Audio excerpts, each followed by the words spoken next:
Motorcycle riding for me is about curiosity. When I was a kid, I would ride my dirt bike on these dirt roads, and I would go as far as I could, and always was curious what was down around the next bend.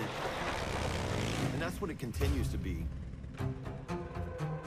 It's about the wind on your skin and the roar of the engine. You can't tell the difference between your heartbeat raising and your pulse rushing and the sound of the engine. It all becomes one. You're immersed in this adrenaline-filled experience that's like nothing else in the world. Riding a motorcycle is about surrender because you can't predict, nor can you control what's around the next corner. You're walking the razor's edge between life and death. You are keenly aware that we are mortal beings. Give it gas, give it gas. Give it gas. But at the same time, for me, it's eternal. Something about riding a motorcycle that's spiritual. It's a reminder that our lives are a gift. When I take my last breath, there is an eternity waiting for me. Knowing that, I don't want to waste it. I want to squeeze every last drop out of life. I never expected a motorcycle to take my life to where it is now.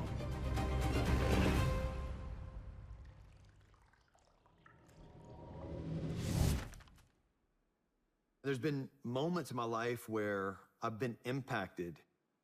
Someone else's action has impacted me. It seems like God uses people to impact other people's lives. What I believe happens is God creates these scenarios where these ripples happen. It could be as simple as like a kind word and a quick interaction with someone, or it could be giving someone a gift with a long conversation and touch people's lives in ways that maybe you never expected. The effect of that goes all around you until it reaches people that maybe you've never even met. That's the ripple effect.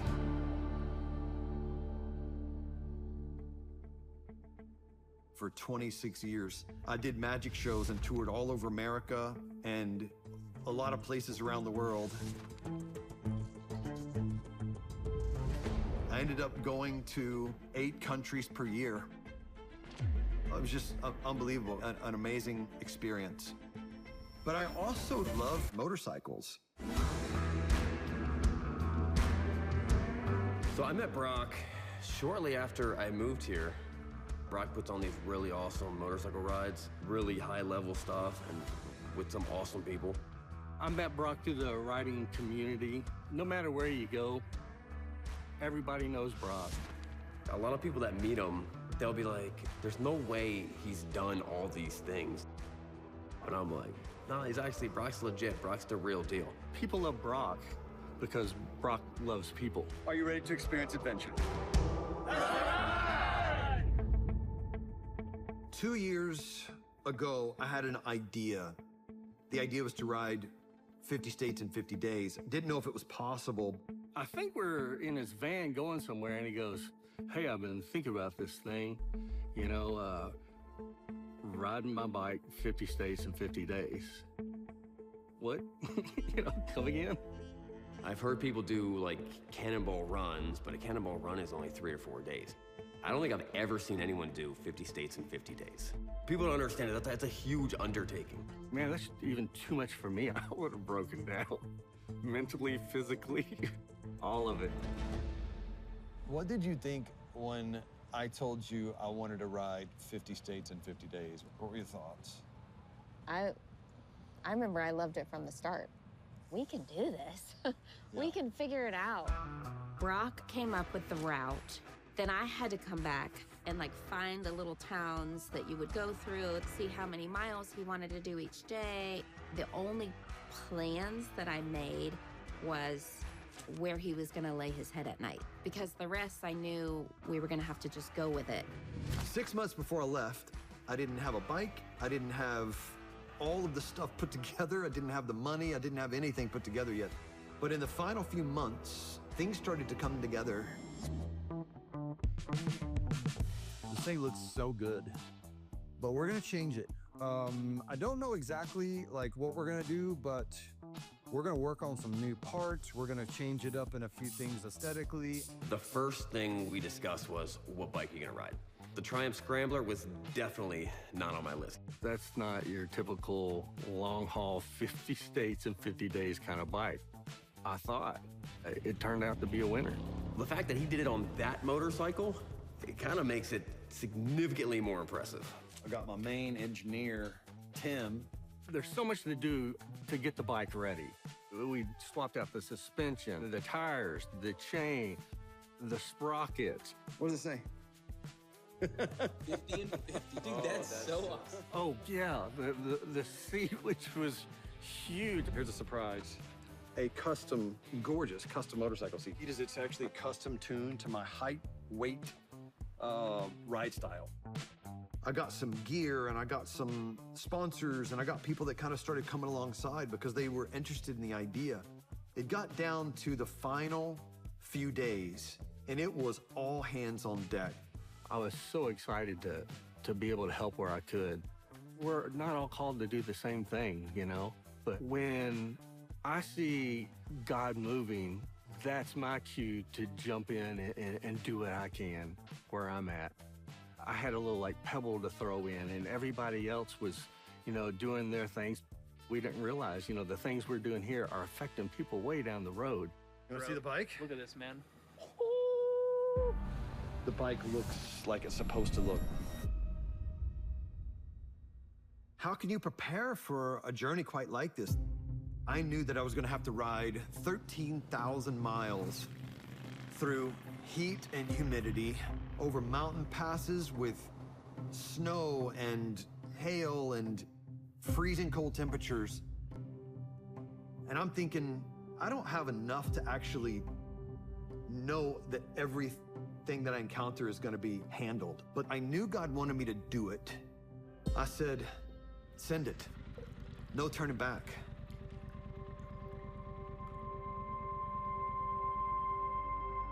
On June 28th, that hot summer morning, we had a crowd of people in the parking lot. We were still putting the bike together, getting bags packed, finding little problems that we had to button up in the last few minutes. 2 years of planning, and it comes down to duct taping stuff to my head at the last minute. And then I knew it was time to go. Let's ride. There was a bit of nervousness, there was a bit of anxiety, there was an excitement, but also a, oh boy.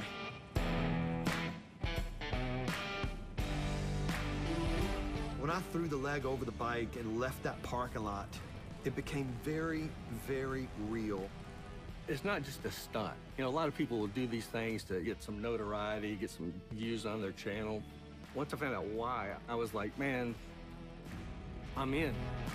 I wanted to find what was unique. I wanted to find what was different. I wanted to meet the people. I've also been thinking about all the media and all the negative messages that we have been hearing. We have heard loud and clear about all the things that divide us as a nation, but I want to find the things that unite us. So I'm on a mission to find common ground. I'm looking for people in each state to have a conversation with. That's what this 50 and 50 is all about. You ready to go? I think so. It's almost 3:30. We gotta go catch a flight. We have something very, very special to do this weekend. I'm pretty excited about it.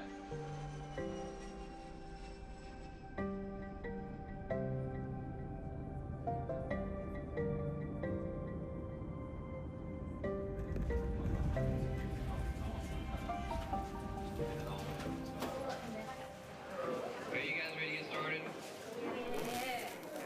Y'all don't look very excited right now.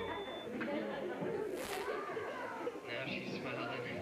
Are you guys ready? Can everybody see? So at the age of 22, God gave me this idea to do magic shows. I didn't know how to do a magic trick. I didn't even know how to hold a deck of cards. I remember scared to death on my way to the very first show. I didn't know what I was doing. I didn't have a script written. I just had a few things that I thought I could do. There was an adrenaline that came with it, and I loved that. Each night was like walking out on stage, like this could be an utter failure or this could be amazing. And I didn't know which way it would go because I was never quite certain that I knew what I was doing. My roommate had a friend named Ani, and there was something about Ani. She was really, really fun, just a great person to hang out with, but she was also very adventurous. My group of friends in the 90s, we were always looking for a trip to plan. Ani was always the first one to say, let's go. I realized I had feelings for him. I was nervous about telling him just because I didn't know if it would affect our friendship. So I tell him, and he was like, wait a second, I'm going this way, you're going this way, how is this gonna work? And I said, we can make it work. And he said, well, yeah, you and me, we can do anything together. And that's something that we have held on to from that night forward. We got married and we hit the road traveling together at that point. I had been on stage before, singing, that's about it. So I had to learn to be Brock's assistant on stage. The problem is I'm very clumsy. I would come on stage and just be like graceful, and then he could hear backstage me, and like tumbling things over. And I would also help produce the shows as well. I am more of the detail and the planner, and you're more of the visionary. I don't plan, so I just go, but that's why we make a good team. She helped pave the road to what we did, and we committed that we will not give up. To do it alone would be no good. To do it with you it's a dream. God just took care of us. He blessed it.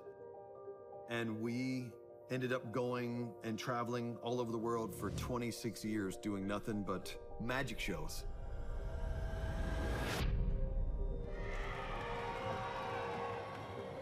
Holden, here's what we're gonna do. It's a card trick. Are you cool with that? Dude, we'll walk over here so that everybody can see, just like this. Watch your step. You guys take a good look at that right there. You guys see that? When I started learning card tricks and learning sleight of hand, I realized that it was really easy to connect with people. There was such contrast in that from my younger years.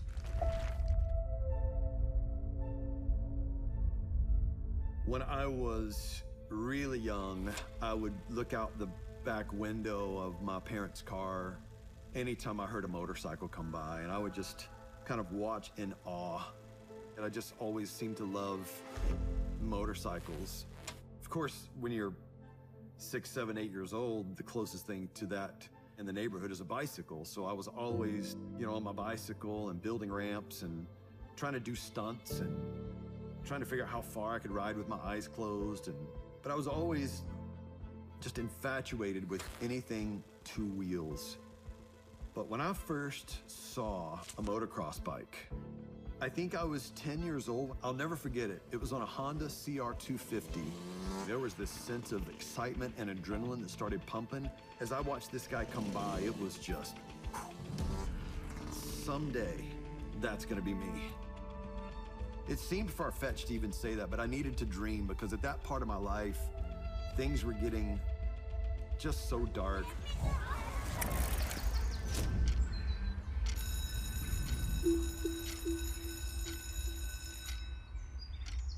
I went to elementary school in Louisiana, and I think I was about 10 years old when my parents walked in and set me down and said, "We have some news for you. We're gonna be moving to a new city and a new state." I remember going through the first day of school, not really knowing anyone's name, and going home just kind of miserable that first day. I became very lonely. I just felt like I couldn't connect no matter what I did. Pretty quickly, I realized that I stuck out. I looked different, dressed different, I talked different. My grades were pretty terrible. I couldn't pass my classes. When bullies want to bully, I was an easy target at that point. I saw no path, no future. I just wanted to have some sort of peace, some sort of freedom. And the only thing that I could think of is when I get out of here, I'm gonna ride my bicycle, but I'm gonna ride my bicycle and pretend it's a motorcycle. I just wanted to be happy. It was daunting and it was overwhelming. The more this went on, I got to the point where I didn't really care about even living or dying. I just increasingly got more and more angry. I just felt like I was unworthy. My dad was working and my mom was working and they were just trying to make ends meet. I think they knew that I was having a hard time. And so my mom worked extra to save up money to buy me a motorcycle. We found a used motorcycle. I didn't know how to ride. No one even taught me. I just pretended that I knew because I didn't want anyone to say, well, you can't ride because you don't know how. And I remember getting on the bike and I took off, not even knowing that you're supposed to shift gears.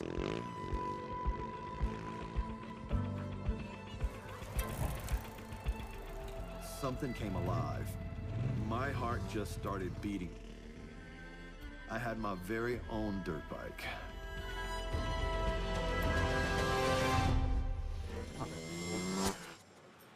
Okay, we have landed here in the airport. It's an early morning flight. Kind of ready to just get here and rest a little bit, but I got things to do, I got things to see. Are you excited to be here? I am very excited. There's good food, there's some good people here, and I'm on a mission to find both. Look, this guy's so nice, he's stopping traffic so we can cross the road right here. Hey man, I appreciate it. You all right?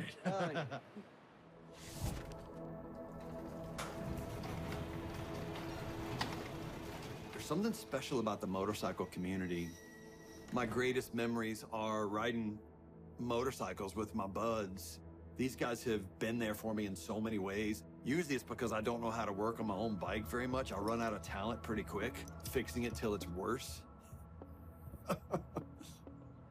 When I meet someone riding a motorcycle, we have something in common. We have something that we share, and there's just this instant friendship that happens among motorcycle riders.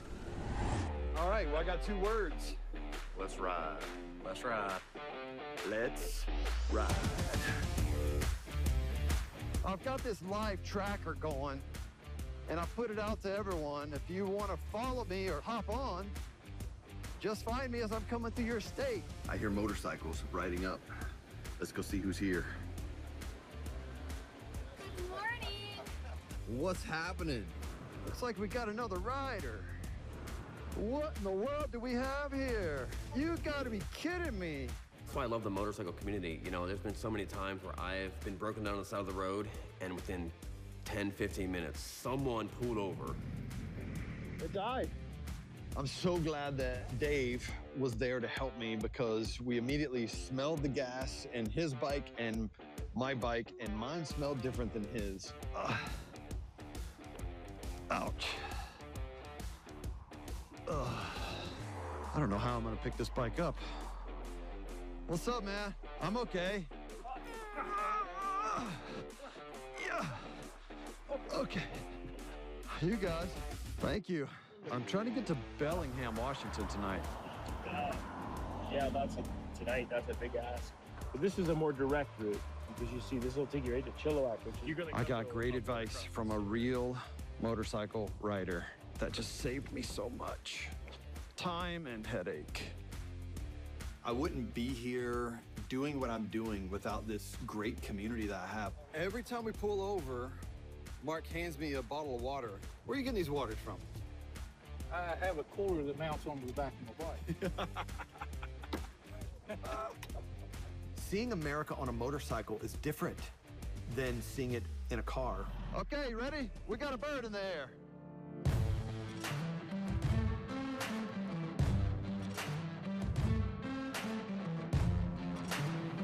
Oh my goodness. What? Brock did a considerable amount of testing gear. You can only do so much. It's cold. It's really cold. I need to figure out some layers, which I don't have. Okay, y'all, we gotta keep it moving up against this metal fence. Lightning is hitting around us. This is insane. And it's just small hell, but, oh.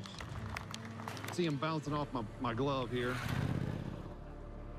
We're gonna try to sneak in some dirt roads over here. Oh yeah, there we go. This is why I'm doing this, you know? I get to see parts of the world that I just didn't know about. I've been riding through the dark for an hour. That was the gnarliest storm I have ever ridden through. You're non-stop focused. You have to keep your head up, you have to keep your neck up, and you're fighting against 60-mile-an-hour winds the entire time. Oh, the wind. I can feel it pushing me over in that corner. When you're a kid and you watch superhero movies and you imagine to yourself, you're like, how do I get these superpowers? How can I feel that? I would love to be able to fly. Oh my gosh.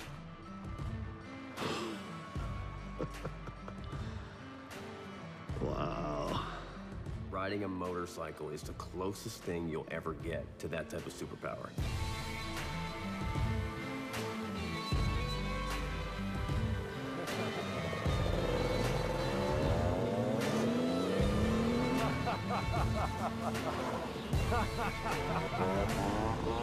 And some people said, man, why are you going so fast? Why don't you slow down and enjoy it? To be honest, it's not even about all the sights. It's not about all the stuff that the United States has to offer. It's about the people. And I want to meet people in every state. That's what I keep having to remind people of. And also remind myself sometimes.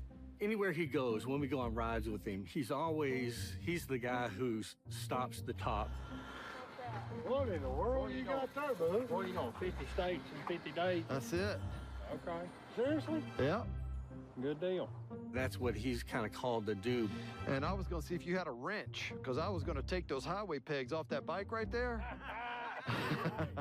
Every time I pulled over for fuel, stopped at a parking lot, people came over and were asking me about the bike and what I was doing, and they could read the messages, and they were like, what's going on here? Where are you from? Sweden. Sweden? Tell everyone in Sweden I said hello. It will take a while, but we... Okay. That's a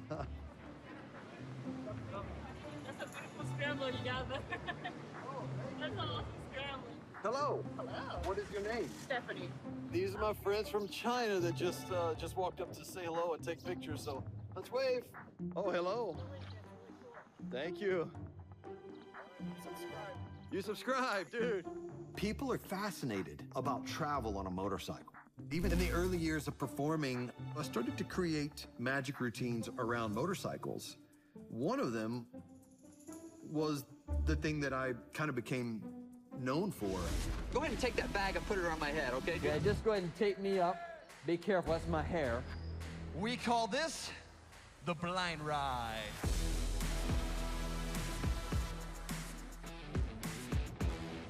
And I did that for over 20 years, and that was one of my greatest memories. The most fun I was having on stage that was one of them.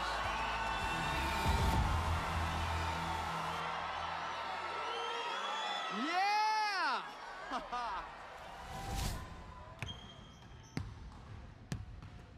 The school called my parents and said they needed to have a meeting. We think that your son has an issue.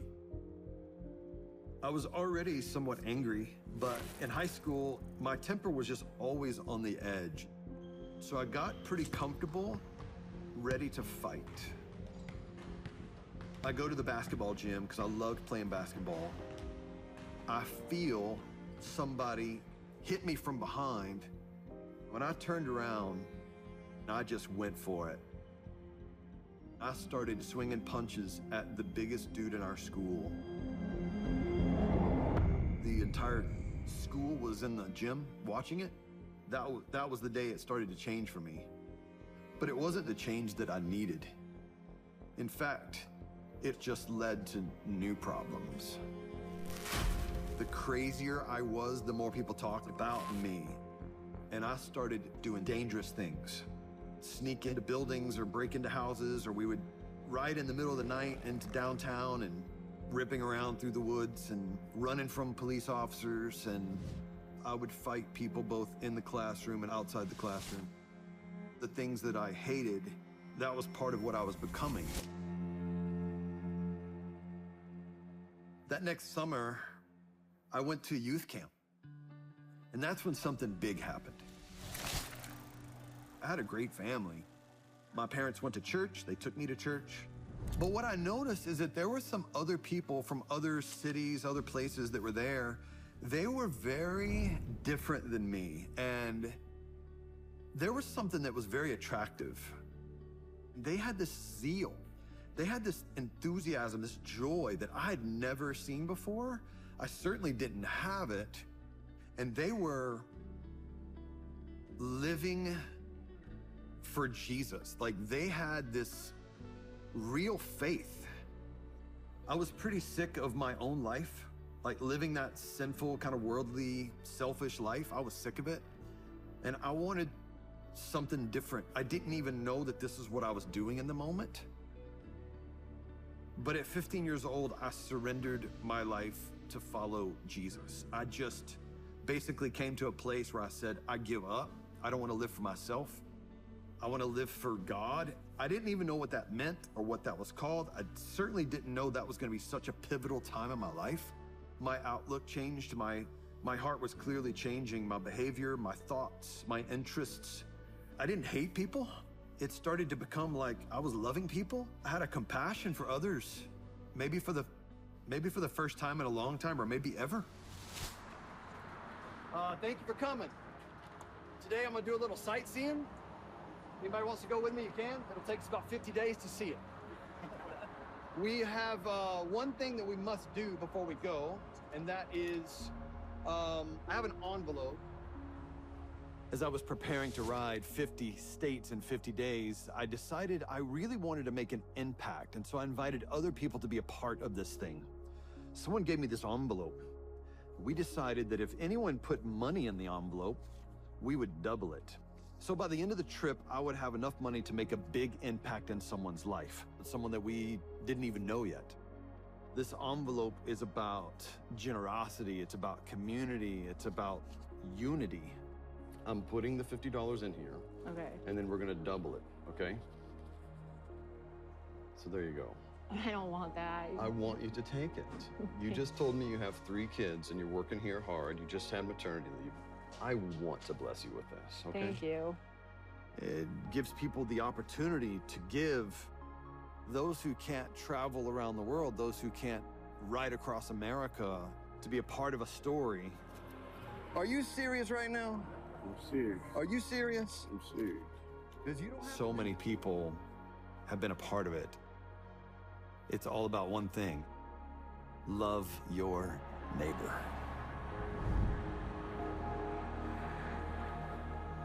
Last time I was here, I was on my bike. I was kind of worried about coming through the city because of how much traffic there can be. But I was able to kind of sneak around a few things. I like a good challenge, and so it ended up being actually really fun. So, well, at 18 years old, I went to college. There was no chance anyone thought I was ever going to college, but it was awesome. I started to learn more about the difference between religion and a relationship. I'm now seeing the difference. It's not about just going to church. It's about having true faith in the living God. I wanted other people to understand what I had just understood. So I was starting to become more like excited to just talk with people at my college through the course of, you know, just kind of hanging out with people and talking about these things. There were people coming up to me saying, man, I want what you have. And I'm like, I know that feeling. Let's go down to the fountain. Let's get baptized. So I began to kind of crave looking for doing like ministry and connect with people like outside the box. I just wanted to find ways to love people that weren't in church on Sundays. I was noticing that there were people coming into my audience that they would never go to church, but they were coming and they were watching my show and then they were hearing my story and they were being affected by it. And we started seeing people that were using and selling drugs. They were coming to the show, drop to their knees, and just cry out to God and ask for forgiveness. I remember going to a prison in Central America, and I'll never forget this. I would say, "You are not forgotten, you are loved." And I would see these grown men with tattoos on their face. They would begin to cry. If in this moment Si en este momento you decided to follow Jesus, han decidido a seguir a Jesús, if that was you in this moment, si ese es usted ahorita mismo, I want you to put your hands all the way outside the bars me gustaría que saquen la mano fuera donde están and raise them up high so I can see. y levantarlo así que yo pueda ver. And it was probably one of the most powerful, most impactful, meaningful memories of my life is to see those moments. That I was just a kid from Louisiana who heard God to go do magic shows and do things outside the box, introducing the love of Jesus to somebody. And I guess in some ways, I'm still doing that. Well, welcome to Mississippi, everybody. I just passed that gas station. It looks like some people are working on their car. So I'm gonna pull over and see. Yeah, they just lifted the hood. I'm gonna pull over and see if they're okay.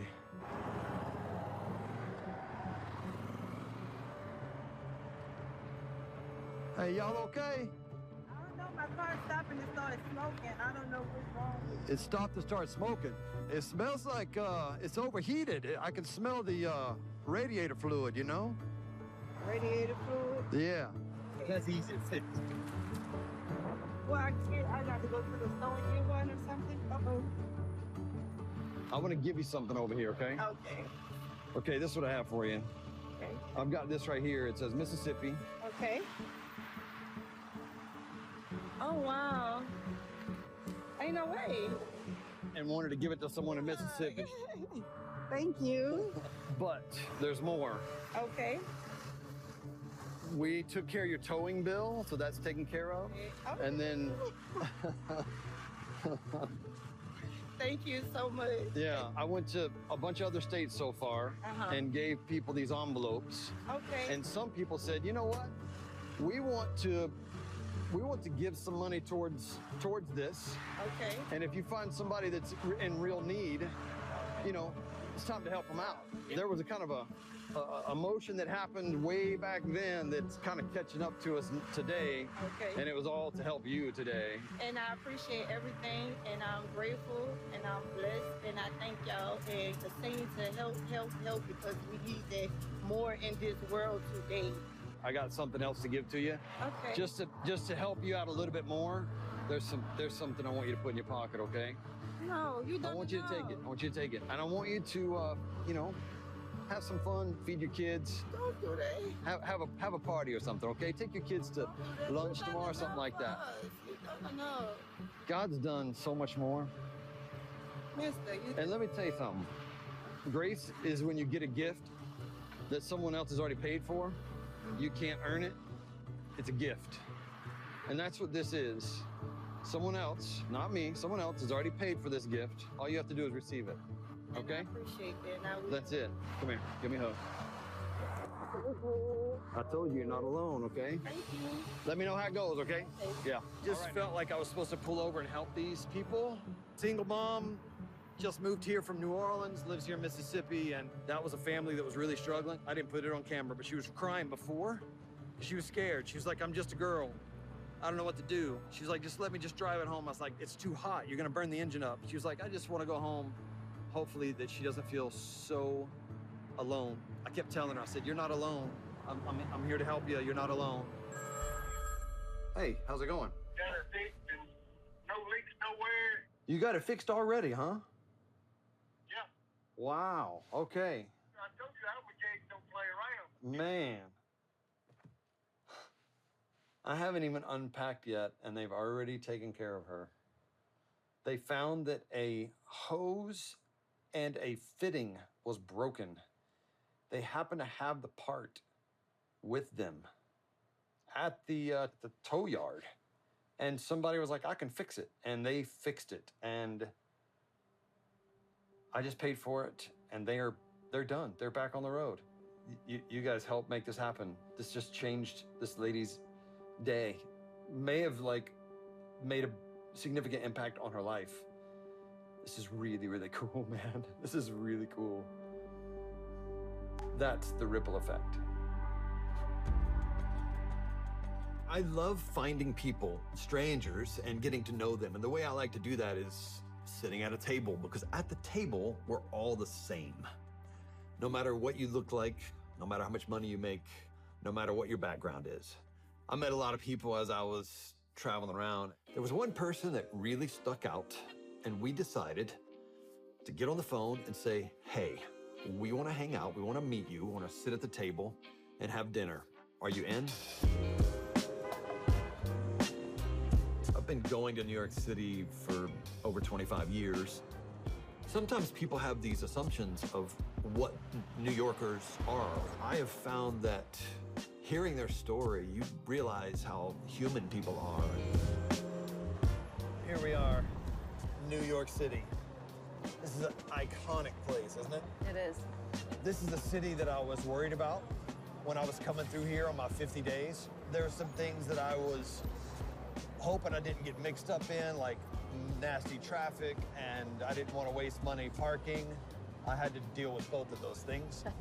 I got to figure out where I parked and go pick up the bike and come back. Since I went to 5 different parking garages, I don't remember, but I think I remember the name of it. Okay, I found it. This is the place.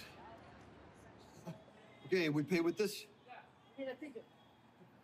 You gave me a ticket? Yeah. No ticket. What? I don't think I have a ticket. And he was like, no problem, let me get your ID. I didn't even bring my wallet. But I also knew that this place has a lot of people and it's a fast pace. What I was worried about was that I wouldn't be able to find people to slow down enough to actually talk to me. One of the things that I've been wanting to do with all of this is meet strangers and then find a way to hang out with them, sit at a table and just learn about them and get to know them, have normal conversations. I just didn't get to spend the amount of time that I wanted to here in this city. The city has a lot to offer. As a matter of fact, we did a show right at a theater right over here, a Broadway show. Performed at the Madison Square Garden was another one. There's been times where we were really inspired by this place, but this city is complicated. But I chose to come back here to New York City because there was something that began here.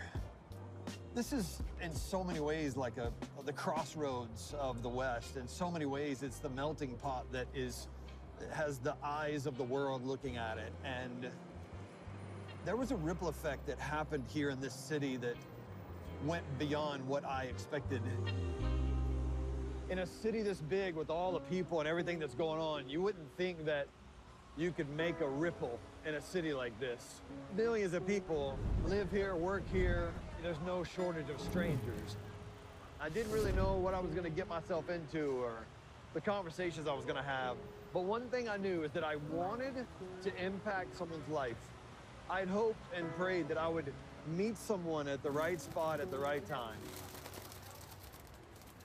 It's common for me to find myself guilty of fast pace, just doing too much and being too productive. And I come to a big city like this and I can easily feel myself get caught up in this, like the hustle and bustle. Walking through New York today, I've noticed that it's really hard to even make eye contact with people. Sometimes I wonder like where that connection can happen the most, where that is most possible. It takes intention, but it takes time. I have to slow down. But I was surprised when I stopped right here in front of my hotel and a girl on a bicycle stopped and looked at my motorcycle and said, "I love your scrambler." And that got my attention and I was excited to have a conversation. Well, what I didn't know, we were about to become friends. Stephanie just came over here and said, "Is that a scrambler?" I was like, "You know your motorcycle." So I'm pretty excited about that. I'm Stephanie Valbuena, and I'm just a girl that enjoys motorcycles, basically. Are you a rider? Yes. Yeah. I currently ride a CB 500X. I still haven't done a super big trip. Yeah. But every time that I see someone doing a big trip, I always stop. Yeah. How long have you been riding? Almost 3 years already. Almost 3 years. I am from Dominican Republic. Once I moved here, I've seen videos of like the United States being like super beautiful and people riding bikes. And I was like, man, I wanna be able to try that. Try something new, looking cool and just like riding around. Where in Dominican? Santiago. Many times up in. I love the mofongo there. I have this envelope. I'm gonna give this to you. It's a $50 bill. Oh, that's lovely. That money is yours. I wanted to bless you. At that moment, I was thinking of my grandparents. I was gonna send my grandparents like to Dominican Republic after 2 to 3 years that they haven't been there, like to see their friends. When I told her that I was gonna keep it, I told her that this was for my grandparents. And it was gonna be my grandmother's birthday celebration. Brock decided to double it, like, it's like here. Well, let me tell you something. We're gonna add some money to it. Oh my God, sure. Yeah. I'm gonna hope this brightens your day and your grandparents. Okay? I was not expecting anything. It was awesome. It's not really a normal thing for strangers who have only met once, who live in different parts of the country, to just all of a sudden have a conversation and become friends. There was clearly a connection. What I noticed about her is her enthusiasm, her smile, and she just has a very laid-back, kind of charismatic personality, and I really love that. So meeting her again, what I was looking forward to is just having a good hang with Stephanie. Hey! What's up? Good to see you, man. Really nice to meet you. I'm in your city. This is awesome. No bike this time. Ooh. No motorcycle. I know, No I know. motorcycle, but What you do you work guys you work here? I do. Auction house, gallery. So you're auctioning art. I work mostly like the blue collar type of thing, so it's more I handle the art, I install the art. You make the art? I do make art actually. Do you really? I do. Do they let you take home some of the art and show it to your friends? I and, wish. And then bring it back? Stephanie surprised me with something. She said that her grandparents wanted to meet me and they were cooking authentic Dominican food. I was hungry, so let's go eat food from Abuela. My grandma made a lot of food, so. Really? Hope you guys come with really hungry. Okay, well, yeah, we'll be hungry. If you ride your bike, how far is it to get here? It takes me 20 minutes. What? And I normally take the long way.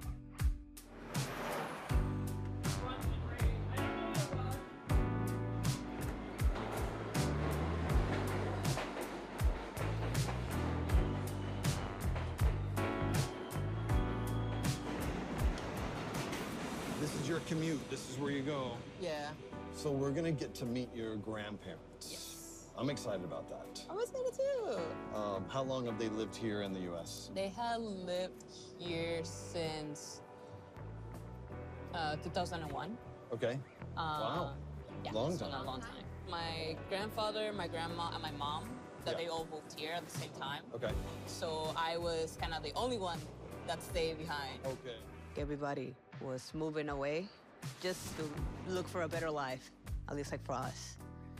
I was 6 years old.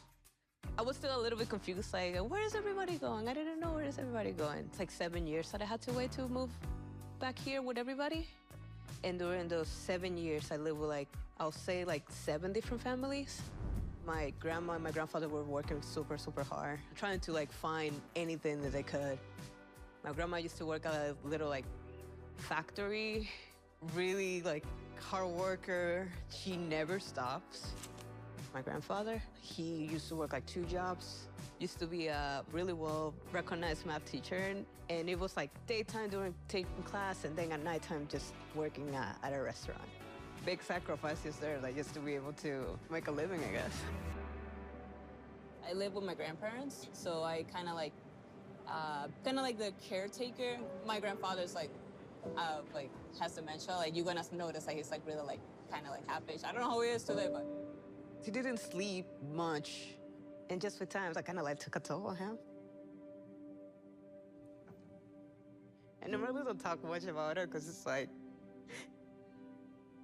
when I was still in college, that I just started noticing like he was like his health was just really depleting, like mentally. And then it was kind of like a turning point, like, oh man, like I need to start taking care of like everything in the house. Like I need to learn how is it like to pay rent for their own house, like making money. Like that's when I started like to get my first job. He had so much dedication as a math teacher. When I was still in Dominican Republic, he would call me and be helping me with my math homework. And sometimes I would get frustrated because I don't understand, like this is it. And he would get frustrated, like, no, like you had to do this. And I would like start crying in the phone, like I don't understand how to do it. Who always have the biggest smile. He always like, always smiley. That's the way that he was always. He really like sacrificed himself a lot, just like for my well-being and just the family itself. So we love Dominican. We have some great memories there.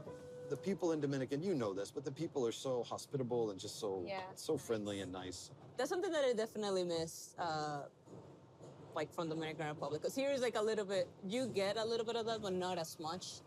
Everybody is really like up on their business. Like, don't talk to me. I'm like, gotta be like looking real stuff. Over there, it's like, you make a friend out of anybody. Like you will tell like, hey, how you doing? Like, hey. It's so special over there. As a matter of fact, when COVID started, I was in a prison in Santiago. Oh. And we got stuck in there because they were shutting everything down. No way. In 2020, after 6 shows that week in Dominican Republic, I was doing my final show and everything got locked down and we were stuck in this prison in Dominican. After a few hours, we got out and flew home. And by the time I got home, the world had changed. Right now, 4 o'clock, fast-moving developments in the coronavirus emergency as the World Health Organization officially declares the outbreak a pandemic. And across America, life is changing rapidly. Hundreds of schools and colleges are closing nationwide. I began to think, what if we never do shows again? What if the world never goes back to normal? What would that look like? And I started thinking about life with a blank canvas. If I could do anything in the whole world right now, what would I do? And it was pretty simple, and it was a dream. I would ride my motorcycle around and just do some nice things for people and introduce them to this relationship with the Creator. All of my shows got put on pause. I have a very special connection to Dominican Republic because that's the last normal show, or that was the beginning of a whole new life for me. Whoa. Yeah. Have you spent much time in the United States outside of New York City? Not that much, actually. I want to like be able like to explore more, but I had to like always come back. I want to have like the chance like to. One of my big goals is to do like a road trip. Like that's one of my big goals. I mean, like one day I'm gonna do it. You need to see like the South, the Midwest. Oof. You need to see the West. I want to see the West so bad. I really want to explore like Nevada, Utah, California, like that type of setting. I don't know, like the off-roading that they do there and like everything like in the mountains just like look like so cool. And like I actually want to go there so bad. Like I'm the one that takes care most of my grandparents, so like, I try to be more careful like with myself. Like I don't want to get injured because that's like. I never had the chance to check my own country. Like, I want to be able, like, man, like, I want to, like, join it in, like, to be able to see all these areas. Hopefully go with the bike that I have, or, like, a new one or something. One day. We're getting off on the next stop that is coming up. And welcome to the Bronx. Not as huge as the city, but it's actually nice. It's not a bad area.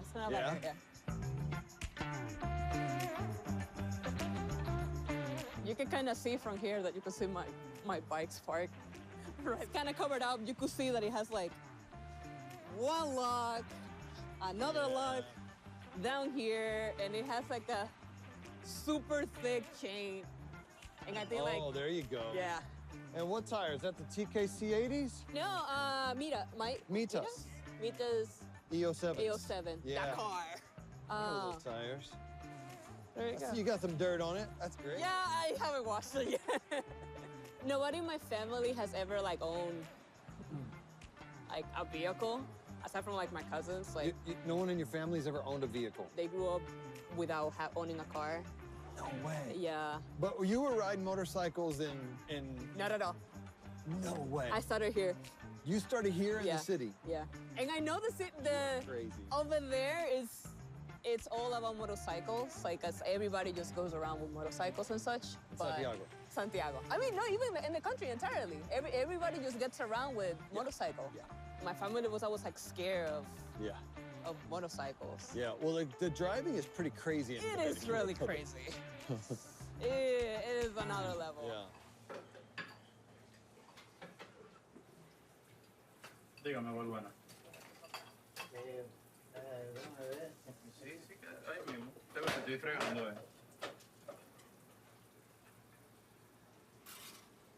Y dígame, ¿cómo está usted, muy buena? Man, my grandma had the food served already. Welcome to our place. It smells so good in here. It smells wonderful. Could smell all of those spices. I was like, it took me back. Oh, she's making the rice right now. She's making the motor rice with guandules. It's like a small beef. She's cooking it right now. More of it, I think. I'm smelling like butter and garlic. She likes cooking a lot with butter and garlic. Yeah. As much as I want to like jump in, like help her out, she's like, no, get out of the kitchen. I was like, okay, I guess. When she cooks, she cooks. I also got to meet the family. Her boyfriend was there, and he was super cool. Her grandfather with a big smile on his face. And then I got to meet Abuela. She is so funny. Hola. Hi. ¿Cómo está? Él se llama Brock. Me llamo Brock. She wants to wash her hands first. Mucho gusto. She was joking and making cracks at me, and she thought maybe she was taller than me. That you guys are huge. And you guys are all big. Abuela, let's see who's taller. Let's see. Yeah, let's see. Yeah, let's see. Who's taller? I think I might have her just by a little bit. This is gonna be a good day. Then I saw a Dominican Republic feast. Chicken, pork, beef, sausage, all of these different things. That's a big deal. What's this? Sweet plantain lasagna type of thing? Yeah. Put it right here by my chicken lasagna. I was starting to get full and realized, oh, there's more. So Grandma came and just started putting more on my plate. And then I kept eating, and then she was like, no, there's more. Yeah. Chicken. They were treating us like family. Very good. It's crazy for me to look back and think what started in a Dominican Republic prison turned into me sitting at a table with a family from Dominican Republic doing exactly the dream that God gave me in Dominican Republic. What about desserts? Do you guys, like in other countries, people don't do desserts like as much. They don't have as many sweets. She made a flan. For tonight? Yeah. Yeah, right.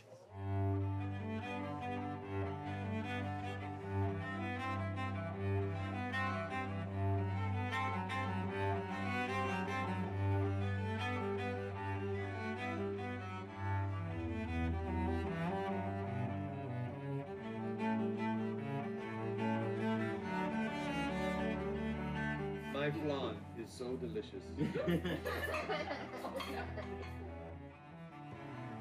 Sí, yo le sirvo ahora. Oh, yeah. This is the best flan. You worked too hard.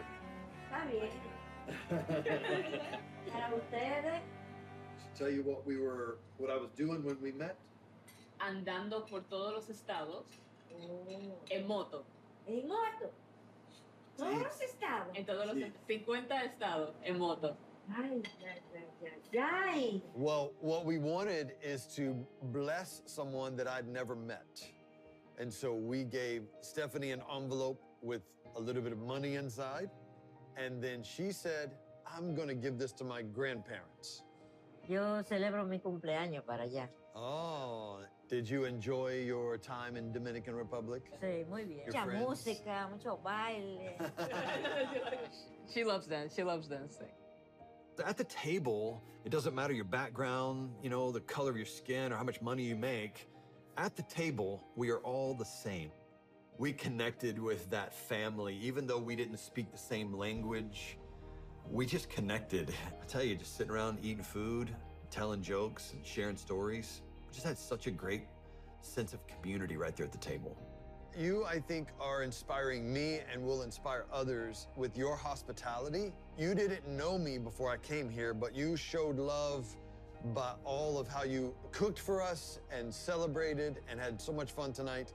And you're a great way to show people how to love your neighbor. Qué lindo, qué nice. Dile que pueden venir cuando quieran. Stephanie, she's a caretaker of her grandparents, and she works really hard. One of Stephanie's dreams is to ride across America, to have a big adventure. And I know a little bit about adventure, so I can help with that. And then he'd offer, like, hey, do you want to come to Tennessee? I was like, sure. We'll come back and see you sometime, and you and me can go ride motorcycles. I know. I know. And thank you for allowing us to take Stephanie to Tennessee for a road trip. Oh, mami, que gracias por dejarlo a ellos, a llevarme a Tennessee a un viaje. Entonces lo que vamos, yo voy mañana nosotros vamos por un viaje. ¿Mañana? Sí.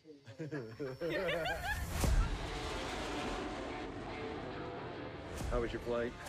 It was good. Yeah. I got some sleep. I was looking down to the ground to see if I could see the ground, but then Yeah. got blocked up. I was like, oh, we're really close to the ground because of the fog. Welcome to Nashville.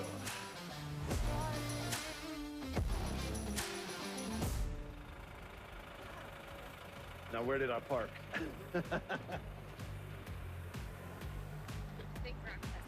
Oh, this is the paper truck. Oh!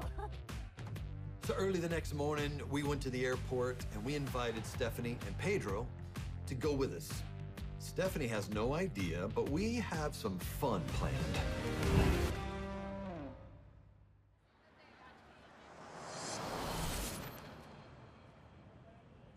Do you have a favorite memory of the whole thing? I think overall my favorite moment was in Cody, Wyoming. Cody, Wyoming is a special place. I That still will get always- emotional just thinking about Me it. too. It was 2020. I was in Dominican Republic. I got on the airplane, and by the time I got home, I was very tired. From traveling 300 days a year, it was hard to make a living. It was hard to survive. I mean, there was just all sorts of things that were happening. And so I decided to ride what's called the Trans-America Trail. So I bought an adventure bike, and I rode 6,500 miles all the way across America, and I began to hear the voice of God. By the time I got to the West Coast, I realized that what God was giving me was a whole new direction with my life. Leave the big stages, and I would ride my motorcycle and meet with people at the table. That sounded crazy. It even sounds crazy right now when I'm talking about it. But I began to tell Ani, I said, Ani, I think God's speaking to me, and this goes for weeks. We started headed back home, and we stopped in Cody, Wyoming. I got a phone call from my agent. Hey, your fall tour just canceled. I couldn't believe it. I turned to Ani, and she just had this grin.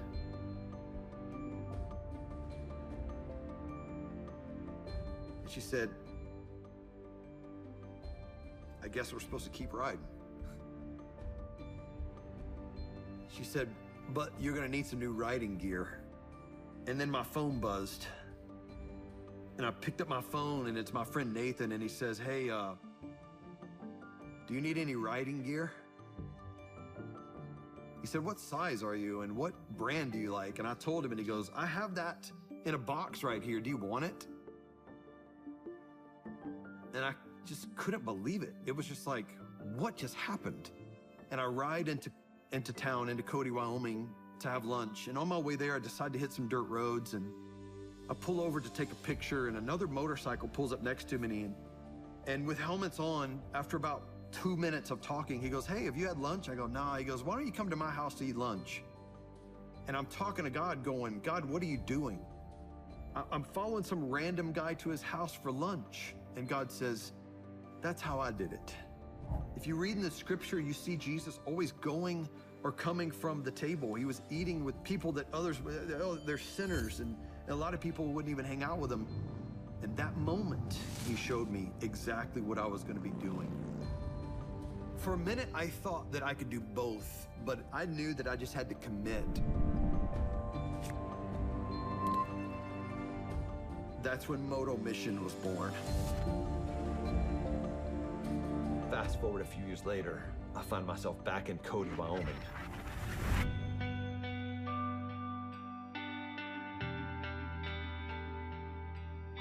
There were these strangers that had been watching the YouTube channel, and they came and met up with us that day. I want to tell you why Cody is so special to me. I was just kind of telling my story about Cody, Wyoming, and I remember it hit me in the moment. 3 years ago, God said that's what I was going to do, and now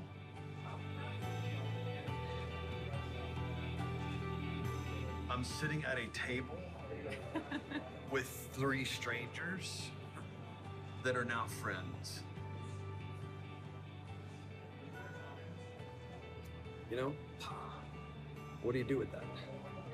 So it's really amazing to be here in Cody and just experience all of what he has put together. Where that story went from there, that became the most important story of the last few years for my life. We kept in touch, and we got together, like, was it a month later? They came to one of our events, and both Stacy and Craig ended up getting baptized. And we are friends today. It feels like this is what we were made for. This is what we were prepared for so long. So I'm gonna take you over to my friend's farm today.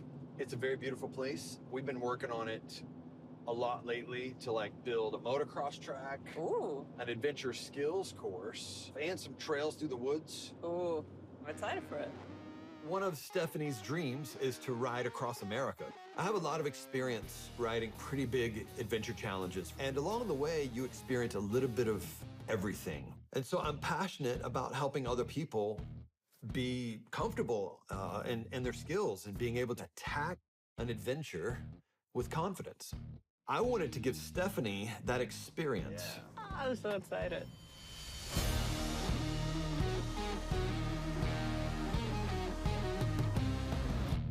Over the years, I've had lots of tricky situations. And one thing I never complain about is having great gear. And so I wanted to make sure that Stephanie had the right gear and that she was feeling safe and comfortable. So what we have to do is we have to make this helmet awesome. Now it's official.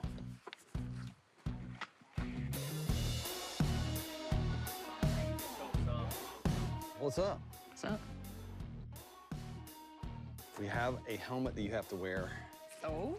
This is your helmet. Oh, this is the modular? That's so awesome. Yeah. All right, let me show you this. We got some gloves, some pants, a shirt, and then these are some big, legitimate motocross boots. The good stuff. We're gonna ride trails. We're gonna ride the adventure skills course. Okay. And I'm gonna take you to the motocross track. I'll do a wheelie. I'll do a wheelie out of here.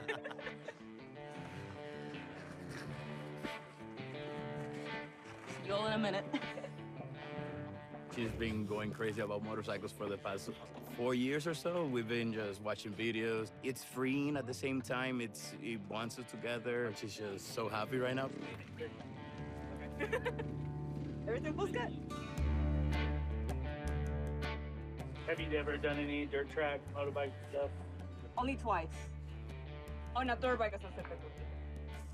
Then everything else was just on my own bike, which is way heavier.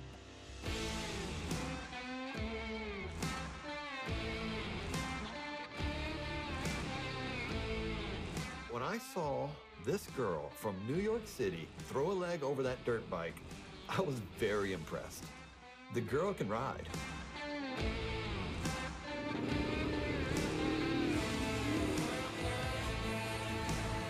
So we started small with things like cones, and then we moved into like rocks and ruts. You look great. You're carrying your momentum well. Oh, that was so good. And then we got to something that's very intimidating, something that's very difficult, and that is called the teeter-totter. And the idea is for you to roll your motorcycle over it and then come down the other side without crashing. What you don't want is to slow down or pause before you get to the fulcrum point. Okay. Because there's no place to put your feet. You'll just fall down and get hurt.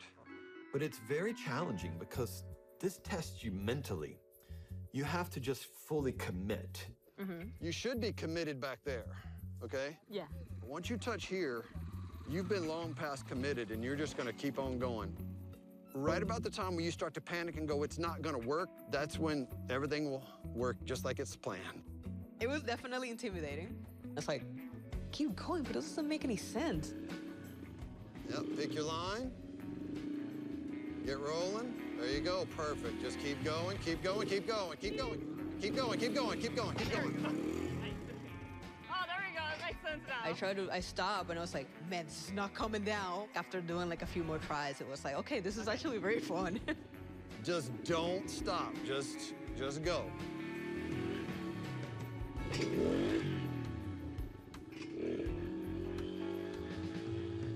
I am so impressed with this girl right now. Let me just tell you, I am so impressed. Now that I see that Stephanie is comfortable on the motorcycle, let's take her to some trails.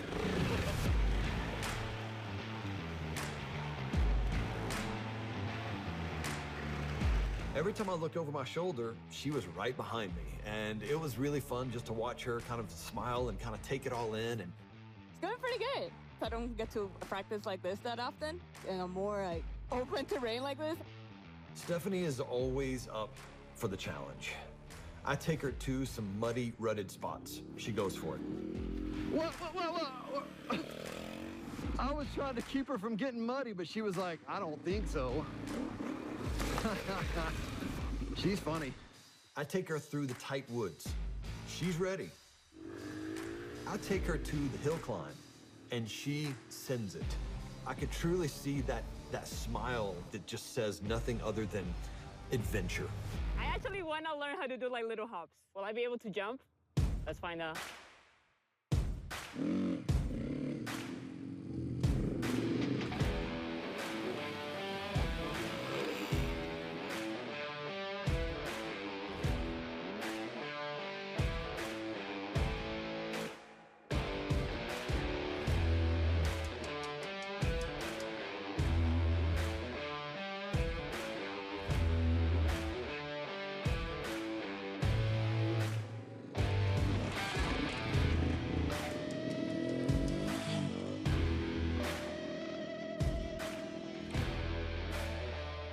Trying just to get like the form is really crazy.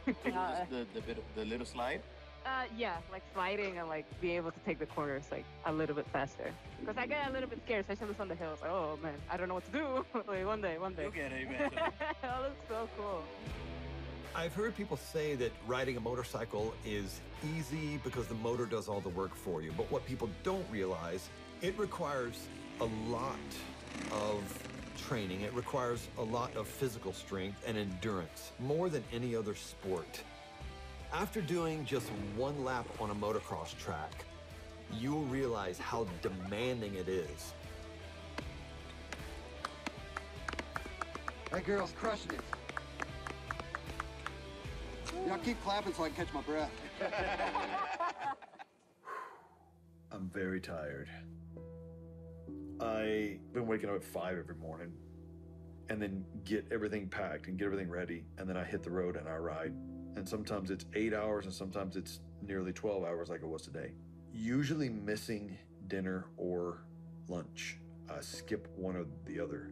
Mostly just because I'm too busy. Like tonight, there's just no time. It's 8:20 and I am just getting here. Riding these 50 days, there's a honeymoon period. When you leave the starting line, I felt full of energy. I was just ready to go. And I rode 12 hours that first day. The next day, I did it again. And by the 4th day, I was feeling like the honeymoon period of this was starting to fade. It happened, everybody. It happened. Crazy day. The bike quit. We don't know why. We're going through 2 states that I've already gone through today because we have to reroute everything and try to get back on track. Whoa, we got bears coming. I'm desperate for gas. I just stopped here and there's a sign that says they're closed today because of new ownership. I made it. Oh, you are kidding me. This is the second gas station in a row that has no gas. Oh man, my fuel is boiling over. Oh man, I overfilled it. I messed up. It's spraying gas all over me. Look how hot. One failed part on that motorcycle could potentially put him out for a week. He didn't have a week. It was a challenge for him in every aspect, you know, challenge on the bike, challenge on the body, challenge on his mental health. I mean, it's a tough one. I don't know if you guys have even been away from family or your environment for 50 days. I'm 27 days in now, and it's lonely because there's no one here. I have this pain in my shoulder that won't go away. It's very difficult. And then today I had some numbness in my hand just from squeezing the throttle for so long. As I explain what I'm doing, this is the response I get with so many people, and I heard it like 2 or 3 times just today. Boy, that's ambitious. And there's this hint of, hey, that's ambitious, but it's also very foolish. What were you thinking? This can't be done. And I don't really listen to it, but at the same time, like, there are these voices in the back of my head, like, no one would care if I gave up right now. No one would care. They would just be like, man, that was awesome. You still did it in 58 days, whatever. No one, I mean, maybe I'm wrong. Well, I'm probably am wrong, because some people would probably be like, aha, told you. You were foolish. But the thing is, I don't care about all that. I'm challenging myself. Would I do it again? I don't know. And then, day 44 happened. I'll see you in 2 days. Yeah. How many? A couple days. Maybe 3.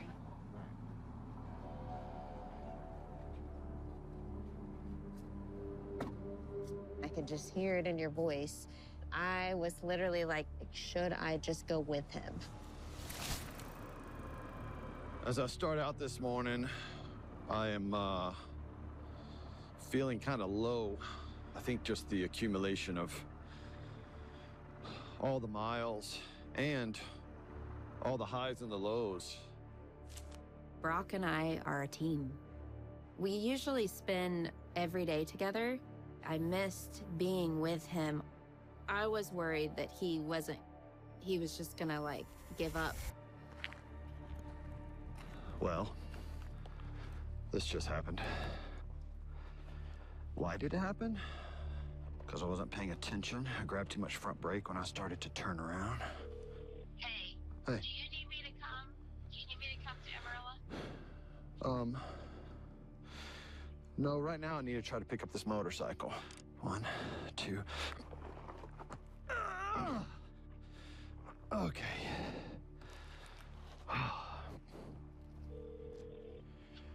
Hey, so I got the bike up. Okay. And I'm okay. You're okay? Yeah. Yeah, I just think today is just kind of a low day for me. You know, I'm just tired. I'm depleted. I've seen so much good things, and I've also seen so many bad things along the way. Emotionally, I was up and down, seeing the greatest sights of my life. 3, 2, 1. It's unbelievable. So amazing. Followed by tragedy on the highways.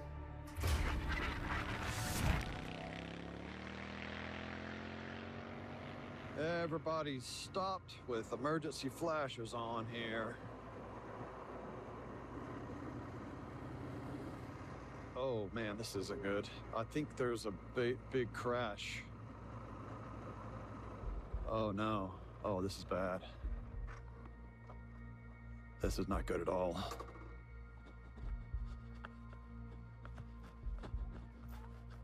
Between the two cars. Okay.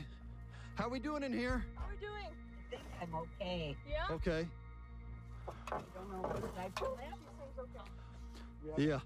I don't know, I didn't. Are you able to move? You okay? Yeah, just take a bit of time there. Yeah, no big rush here right now, okay? I think we got enough bodies down here. Just keep that guy talking and awake. Just hold up. We're all just gonna pull out. Just gotta keep your neck supported, okay? On 3, nice and slow, okay? 1, 2, 3. You okay? Hang on. What hurts? Just 1 sec. My hip. What hurt? Your hip? Okay. Do you have a hip surgery or anything? Or anything? No? Okay. Just nice and slow. 1, 2, 3. On at your knee now, okay? Or close to. Oh. Nice to see you guys. I wish we met on different, in a different situation, but. Fooling. I don't even know what happened. Okay, it's been over 2 hours. The lady that I helped, she was loaded into the helicopter, and the helicopter took off. So that's good. We feel good about her condition. Then there was a red car, which I didn't walk over and get too close because I wasn't good. They didn't make it.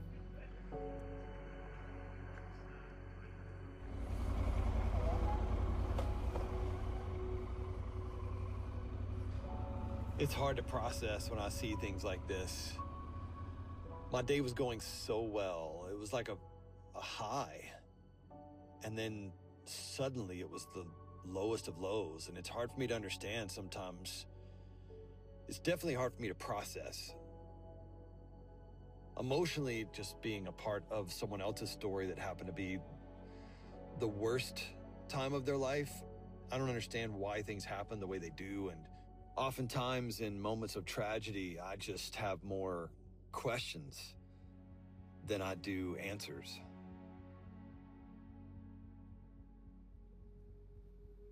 It's just, I think I was there to help some people. I helped the lady, no doubt. And then there were some people that were kind of remotely involved that I was able to kind of chat with and talk with. Maybe tomorrow will be a better day. All that stuff is like emotional baggage that you carry from state to state. Those thoughts come, and I have to deal with them as they come. After we talked for a while, he was just like, okay, I can do this. I'm not gonna give up. I wanna have a new perspective. I wanna learn. I wanna grow. I wanna be stretched. And so far, that's what's happening. I'm not gonna give up. It's near the end of the day. The sun is setting. Such a beautiful place. I've watched Stephanie get more and more comfortable today on the bike, and I know that she's having a lot of fun.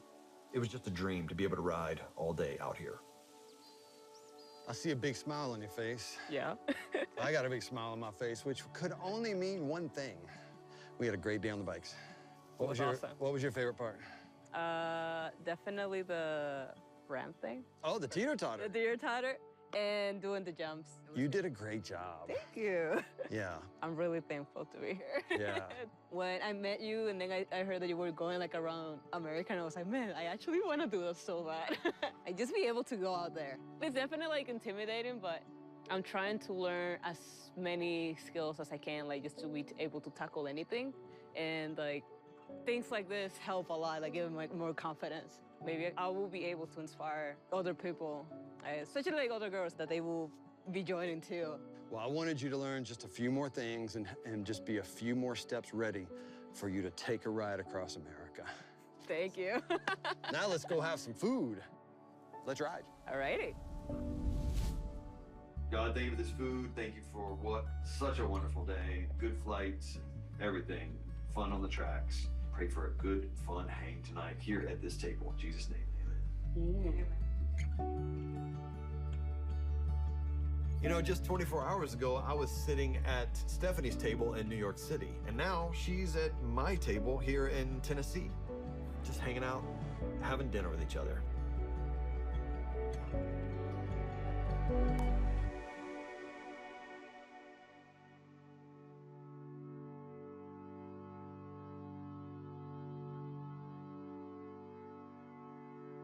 I enjoyed the journey to get here to this little part of America known as Hyder, Alaska. Having solitude right now in this spot, knowing that I just rode here, is a memory that I will have forever. But what I'm learning about people is it's redemptive. So many generous people, so many people willing to offer a hand, offer help. Hey, how's it going? You gotta be kidding. Moto Mission? Yeah. What's up? Stephen Davey. I've been trying to find gas for a while. I'm on fumes. I'm not gonna leave you. I'm not gonna leave you stranded. We live in a broken world. It's a mess in so many ways, but we've heard that story. I wanted to tell a new story, but this is a story that's far greater than me. I've got something for you here. Okay. This is West Virginia. It says it was established in 1863. There's a $50 bill in there. I really don't need that. You don't need it? No, sir. I'll be more than glad to give it back to you, and maybe the next person you run into may need it. You think so? Absolutely. Some people, if they put the money in this envelope over here, I match it. I double it. I didn't even bring that up. What we are doing is we are finding ways to love our neighbor. I'd like you to do that. Really? Yeah. And you don't even know, I haven't even finished the rest of it. Some people have chosen to put their $50 Oh, yeah, bill in 100%. here. No, hold on. No. I'll tell you why. I'll let you continue, but I am prepared. I legally own this money. You legally own this money. I wanted to make I'll that put it into super the clear. random bag. Okay. As I give them the envelope, so many people are giving it back to us. That's not what I expected. I don't need the green card. You don't need it. I don't. So if you are a part of something where you could give it to someone who does need it, you have it back. What is going on? Let's pay it forward. No, you don't have to ask me twice. Let's pay it forward. You said a ripple effect? There you go. Oh, man, look at you. I was not, that's amazing. Dude. Was that a $100 bill? He just added $100 to it. That's awesome. I wanted to give it back to you, and you can give it to another person. When you touch the water, there's a ripple effect, and then somewhere it's gonna reach something else. Hopefully, you know, the ripples will all gather, and then somebody else will be able to touch the water and brings it back. I've been on the road for over 4 weeks, and I can feel my life changing. My perspectives, my thoughts, my heart, emotions, I can feel them changing, and it's changing for the better. And how do you like our cool weather? You know, North Dakota is shocking right now at how cold it is. So these young ladies invited me to sit at their table and have a conversation. We've been talking. This is a Thursday morning thing for us. Oh, it is? We just meet every Thursday. So y'all meet here every Thursday morning You as a bet. group and just talk about life and have a little community here. Yeah. That's Yeah. pretty great. And you invite strangers like me to the table, it sounds like. Oh, a stranger is just somebody you haven't met yet, so now you're part of the group. He can meet somebody and within like 5 minutes of meeting them, they could be laughing and then crying. You want to ride on my motorcycle? Is that what you were saying? No, I better not. I'll give you the key and let you take off, or I'll give you the. You don't want to go very far, do you? Here's the thing for Brock, man. Things happen for him. Some impossible thing, but it happens. I don't know. There's just kind of like divine connections with the people he was meeting, the stories that he was getting. Just incredible. I've got a few people back home that are praying for me to meet someone at a precise time today. Yeah. Like precise time. So I stood right here and I literally said, God, show me who it is. And I hear some screaming of tires coming down the road. Your car broke down literally right in front of me right here. Yep, sure which did. was not what you were hoping for. I have an envelope here. Okay. And this envelope has a few things in it. This one is a little different than normal. We do an envelope in every state. Let's talk about what else is in there. Yeah. You don't have to some count dough. it. I can tell you it's 500 bucks. Oh, seriously? Yeah, and it's yours. No way, dude. Are you serious? For real? Yeah. Oh, this is great. Words aren't enough, honestly, man. Words are not enough. I don't know what to do, honestly. That $500 was people gave towards this moment right here. Really? Yes. So other people in other states who were like, let's find somebody who really needs it. And immediately, when your car broke down, I went, here's my guy. Wow. Thank you. Yeah, bro. Thanks, everyone. This will help me fix so many problems with the car. You guys have no idea. So much weight has just been lifted off my shoulders right now. I mean, it's crazy. I think this is unforgettable. I pulled over here just to take some pictures of this river. While I was there, I noticed that a bunch of college kids were getting a tow truck. So I told his friends, let's call the mechanic and let's pay for it over the phone. At lunch, they revealed to me that they came out this morning and heard the car making a funny sound. And the owner of the car was in a real panic because they were, you know, so far away from home. And so what they did is they gathered around their car, they put their hand on the car and they prayed for it, that God would help get them home and that God would help pay for whatever damages had occurred to the car. I was kind of overwhelmed because I realized at that moment, 30 seconds on both ends, I would have missed this. God put an answer to their prayer en route before they even knew they needed help. I just can't believe it. There's a lot going on in there. You got a big heart, man. Yeah. And I hope you know that where that came from is God. God put that inside you, and he has a plan for your life. He has great purpose for you. You have the opportunity. You're not the first person in the last 24 hours to tell me that. Really? Yeah. Yeah. I couldn't help but think there was something on his mind. And I realized that this whole interaction, this conversation was about to take a turn. Do you believe it? I don't know, man. I've never believed in God, but ever since Friday, I've started. I don't know. Yeah. There's something. Yeah. I can tell you this without a doubt, 100%. This morning, my wife and I prayed, put us on the path with someone that we need to interact with today. I think it's pretty obvious that it was you.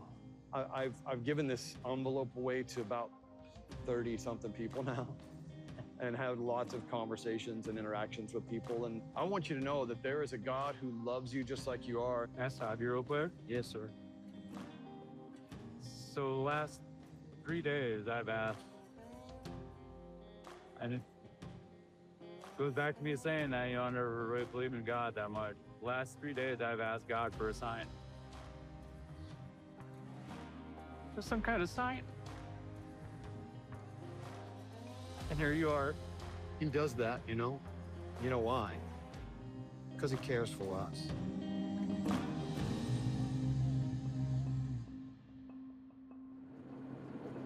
Well, today I'm going to show you some proper adventure riding. We have some secret dirt roads and dirt trails that I'm going to take you on that are just awesome. Nice. But I hope you're ready to cross some creeks and rivers. Oh, I am. All right. Should I put my swimsuit just in case? There is nothing I love more than riding the back roads.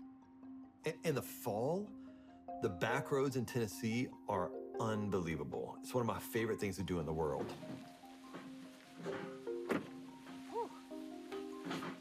Such a beautiful trail. Having like a specific area like to practice, it's something that I don't do that often.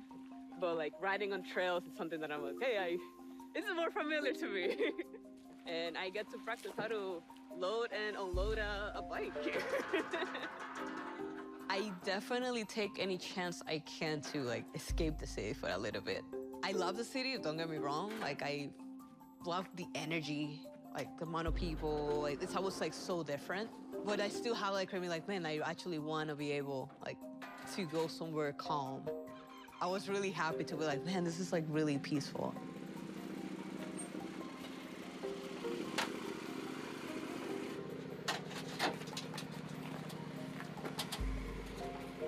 I need a truck. I don't know who the hell is over there.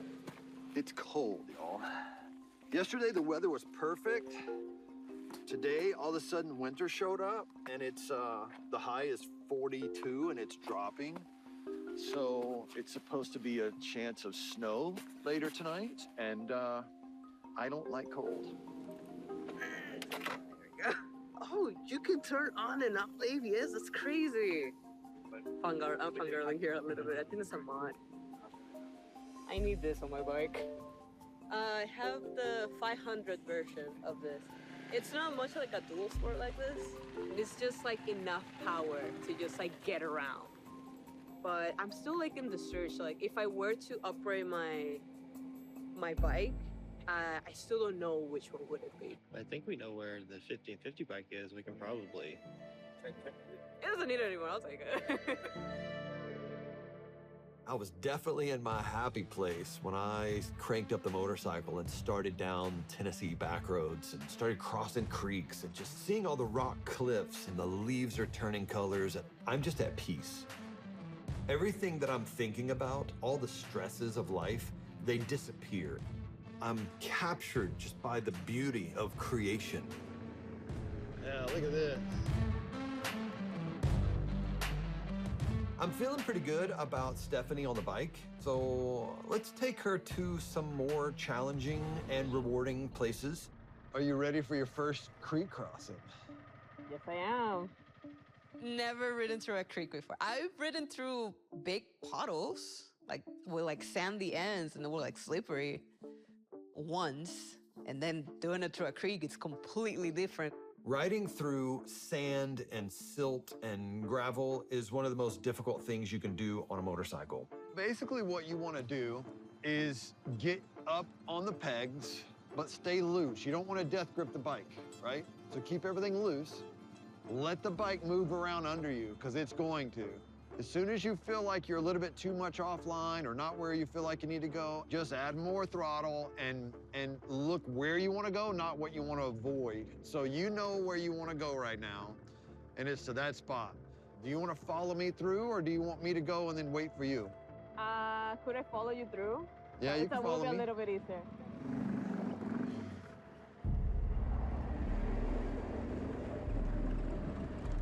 I'm on my clutch right now. I'm letting my clutch do all the work.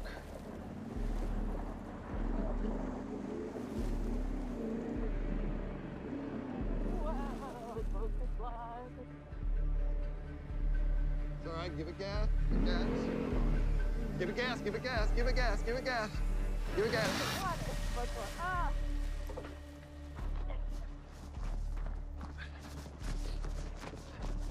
Hang on, I'm gonna help you. Did it die or did you kill it? No, it turned out by itself. And but it's also on this side, so. did it get above the seat, the water? A little bit. 1, 2, 3, push.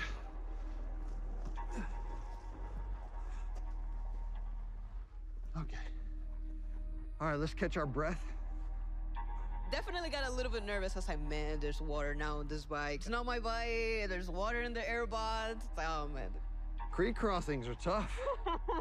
The last thing you want to do is dump your motorcycle in a creek. You can get hurt really quick, but also you can hurt the bike. You can drown the motorcycle. So I'm gonna push up and get out of the sand. Right about here should work. All right, so here's our trick to get the water out of the engine. The proper way to be tear it apart, get to the spark plug, but we don't have tools or time to do it, so there's a little shortcut. I put it in first gear. Okay. We're gonna put it up 12 o'clock on the back wheel. Okay. We're gonna start by doing that. You have to make sure that water is not inside the engine on top of the piston. Because if you try to crank up a bike with water on top of the piston, you can ruin the engine. It could be a total loss on the motorcycle. All right, no water came out of the pipe. That's good news.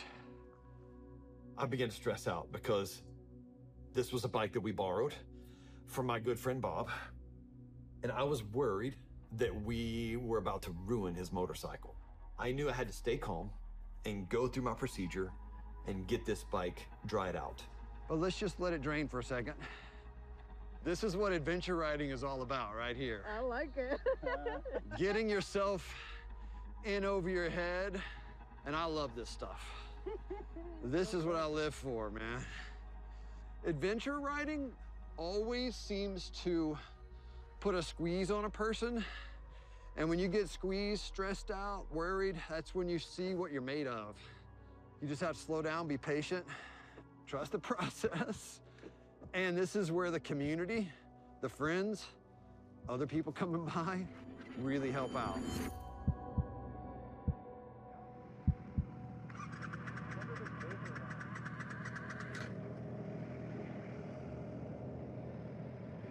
It died.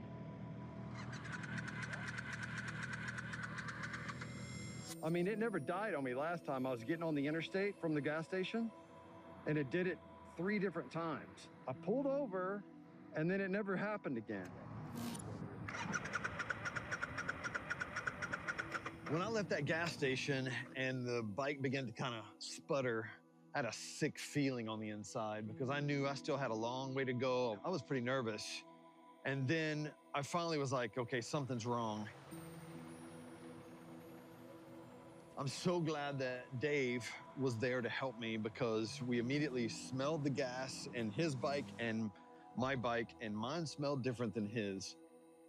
We started kind of, emptying the fuel out of the tank and that whole thing, but we realized we probably needed some professional help. And so we were looking for a dealership that could take a look at the bike, but we weren't sure how that was gonna happen. And then a truck and trailer drove up.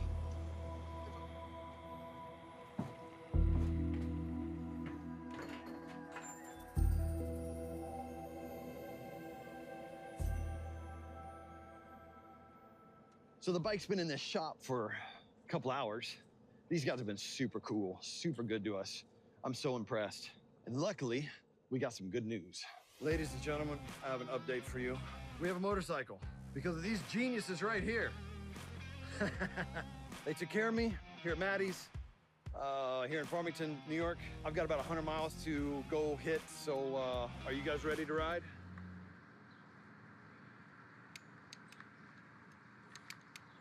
It won't crank. I'm just playing.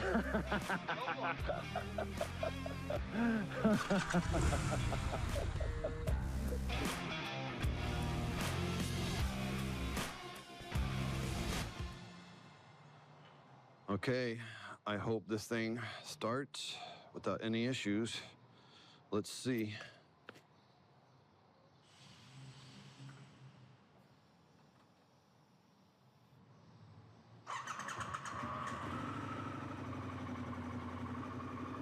That sounded normal.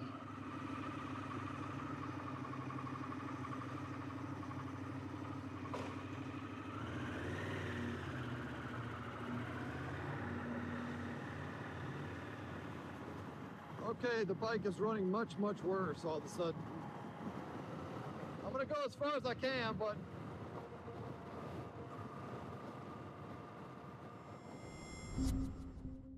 when the bike started struggling again, I really was confused. And honestly, at this point, I was really worried that this trip was really in jeopardy.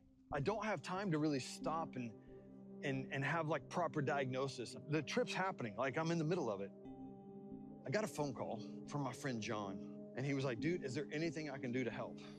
And I'm like, man, I don't know. You're all the way in Atlanta, and I'm up here in Cleveland. And then John said something that kind of shocked me.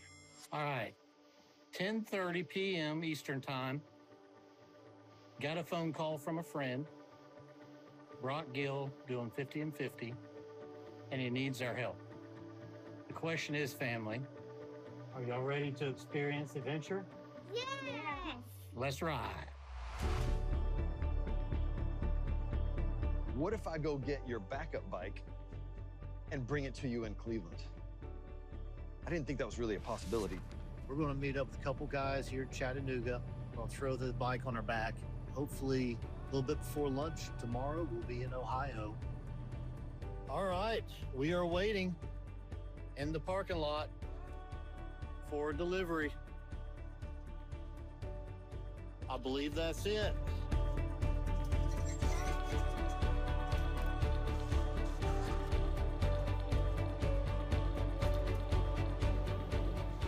You got a big trip ahead of you, Triumph.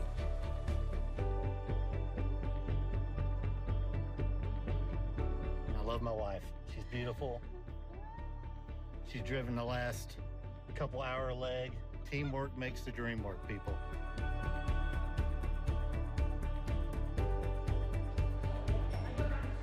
John's here.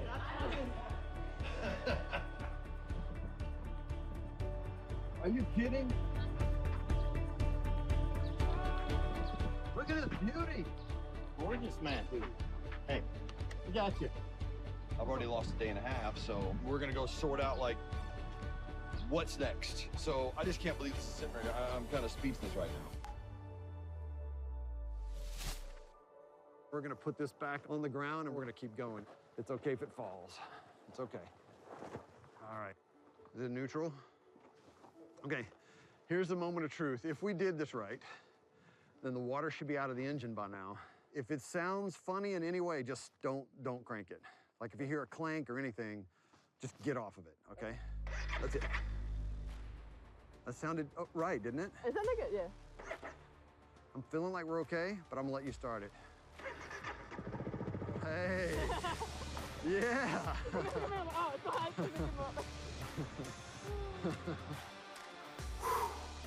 Okay, I don't have to buy Bob a new motorcycle. So we're gonna keep riding. We got more creeks to cross. Do everything you did, just like that, except don't fall in. Don't fall. I'll try. There's a special spot on this creek that I've met some people, started new friendships, and I have some really great memories. There's an opportunity for us to just kind of slow down and take it all in and just kind of be in the moment and realize what we are getting to do right here. And I wanted to sit at the table and have a conversation with Stephanie about experiencing adventure. I wanted to kind of discuss this idea of the ultimate adventure. I don't know why, but something is wrong with my boots. I think they might be full of water. Oh. I don't know why. Nothing happened. Riding in this stuff is difficult, isn't it? Yeah. That soft stuff with the pebbles and the rocks and the sand, it's technical. When I first started dual sport adventure type riding, this was one of my first kind of finds. And finding this spot right here on this river, I would just come here and I can get still, you know, and just kind of like have solitude. And sometimes I have to be reminded, like, just slow down and take all this in. I just have to stop and take this all in. I want to remind myself of what I'm actually doing right now. What I'm doing is trying to experience adventure, you know? Like what is that real experience? Like I'm searching for it. Would you say that that's kind of like your big motive of like showing it also to other people? I think so, because I want people to experience what I have found, and that's like peace and joy and just a rich life, you know? Not financially rich. I'm not talking about money, because There will be people that are like, they have the money and everything, but they still will not find like that full rich man. I'm not like rich financially, but I feel like I have a lot of things, and that makes me feel rich. Wait, do you hear that?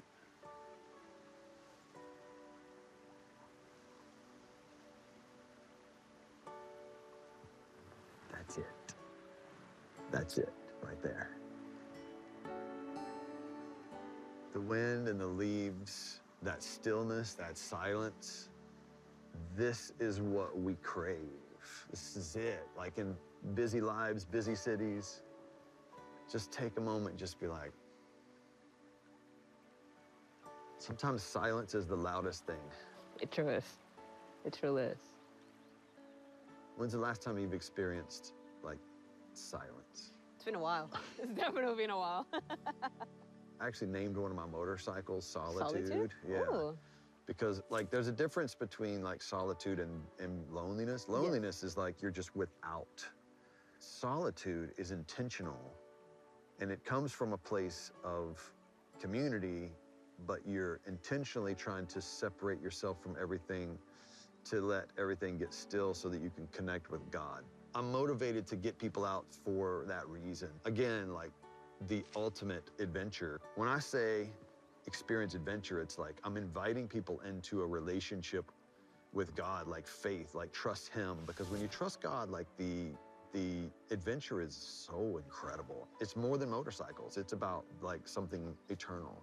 I have like this big drive of like, I was just going somewhere that it's just like full of trees, away from like concrete, and just like reconnecting again with nature.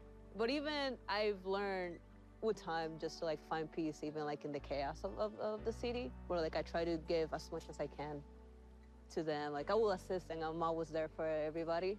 I don't know, it really, like my personal drive is just like I was finding new adventures and sharing those adventures too with other people. I see that in you. It's so obvious. I'm passionate about people and come alongside people's journey because so many people have and still do come along my journey and kind of help me along the way. You showed up in my journey. I saw your wife. I was like, hey, yeah. I know that. I mean, when we first met, you just kind of showed up at the precise time and we met. Yeah. That was really cool. And I've had a lot of those, but this one obviously has turned into a real legitimate friendship, and I'm so stoked about that. It's just really cool to see all of this come together. When I was in New York, I gave you an envelope. Yes. And I did that with people all over the United States. Inside the envelope was a $50 bill for you. If you would like to put that money in this leather envelope that I had, then we will double it. And I wanted to see what would happen. Well, to my surprise, we had a bunch of money come into that envelope. So I have one final envelope that I have not given away yet. Oh, wow. And you and I are gonna do that together. Oh, no. Yeah. You come into this one. Yeah. And a friend of mine, whose name is Tim, he called me the other day and said, there's somebody you need to know about. There's somebody I want you to meet. So you and I together are gonna go participate in the final step of this dream that God kind of gave me and the desire that He put in my heart, and that is to love your neighbor. I carried that leather envelope around with me for a long time. I didn't know who would get it. I didn't know how that interaction would happen. But this story has always been much bigger than just me on a motorcycle. People have been coming together to make this happen.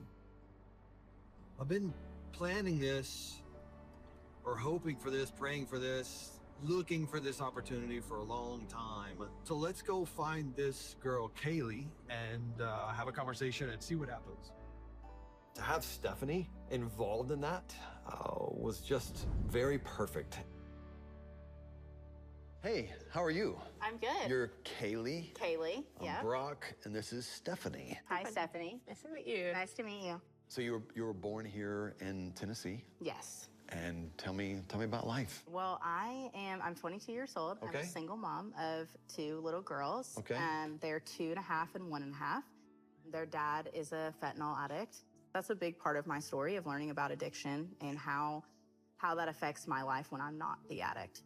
I'm sure that has been very tough and very challenging. Yeah, extremely.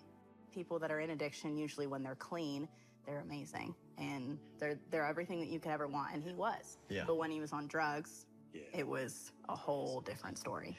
Yeah. You want to tell me about the decision that you had to make, or was that decision made for you? When I was 9 weeks pregnant with Shalom, he moved to California to go live in sober living. We literally found out that I was pregnant with her like a week before that, and he left for 18 months. He didn't want to leave. We all needed him to go and try to heal whatever's happening that's led him to this place. So I lived in our house by myself for about 3 weeks. Okay. And being alone is a super scary feeling, especially when you have a mountain of responsibility on your back. That's when I pulled the trigger. It's time for me to go forward. So you were having to leave the house. What were your choices? To live with my parents for 4 to 6 weeks. That was the maximum amount of time that I could live with my parents. I don't know that I would have been homeless, but it was But that's on the table. That's on the table. A mom with 1 child and 1 on the way, the possibility of living homeless in a car, on the street, whatever. Yeah. That's scary. That was probably the most terrifying 3 weeks of my life. And then John and Teresa came into the picture. A friend of a friend that went to our church had heard about me and my situation. That led me to John and Teresa. I told them a very small snippet of what the state of where my life was at. And they were like, all right, well, you can move in next weekend. And I was like, what do you mean? It's just mind-blowing.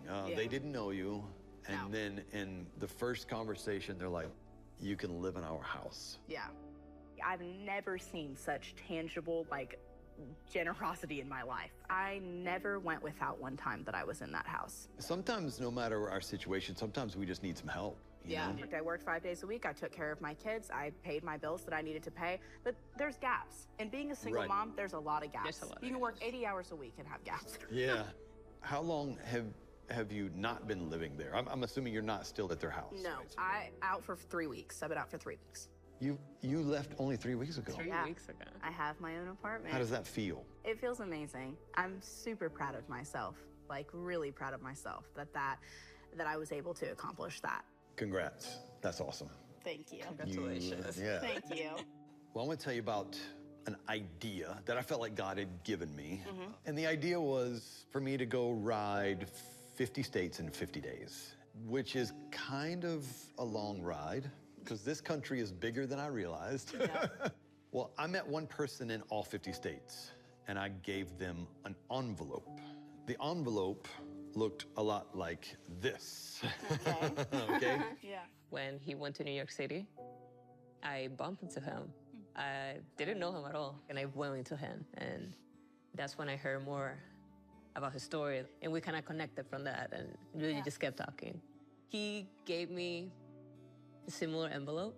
He had this leather envelope as well. In every state, I gave someone an envelope like this one, and inside was a $50 bill. I said, this is your money, do whatever you want with it. What we started seeing is that all of these people were like, you know what, I want to give this to someone else. And I want it to be someone who, maybe is going through a hard time, or maybe it's you'll find someone. And we were amazed to see that people kept putting their money in this leather envelope. This is the perfect timing for it. Yeah. I feel you deserve it. You're giving this to me? Being part of being on assistance for this feel surreal. Man, I wish I want to be able to give to others in the same magnitude. Here's $3,000 in here that's hopefully gonna bless you. And it came a long, long way.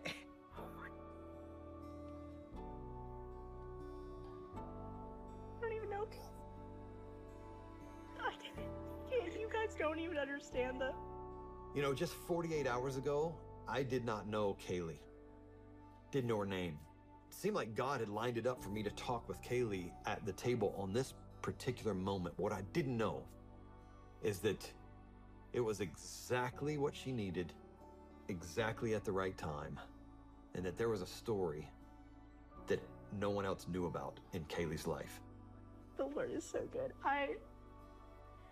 My car that John and Teresa got for me, it broke down like 8 weeks ago. And I've been driving my dad's car and I have to give it back tonight. And I told the Lord on Friday, it's like, you have to make a way. You have to make a way.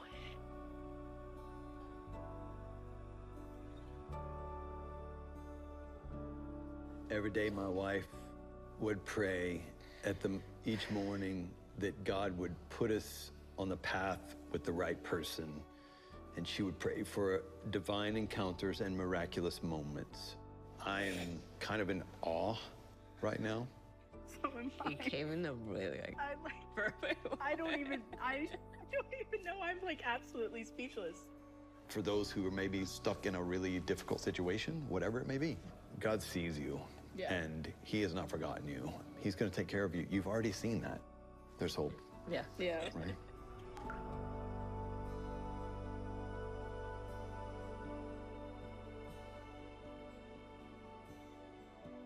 Along my 50-day journey, I had a lot of people checking on me and a lot of people supporting me and a part of the process. A lot of people in the background that you never see.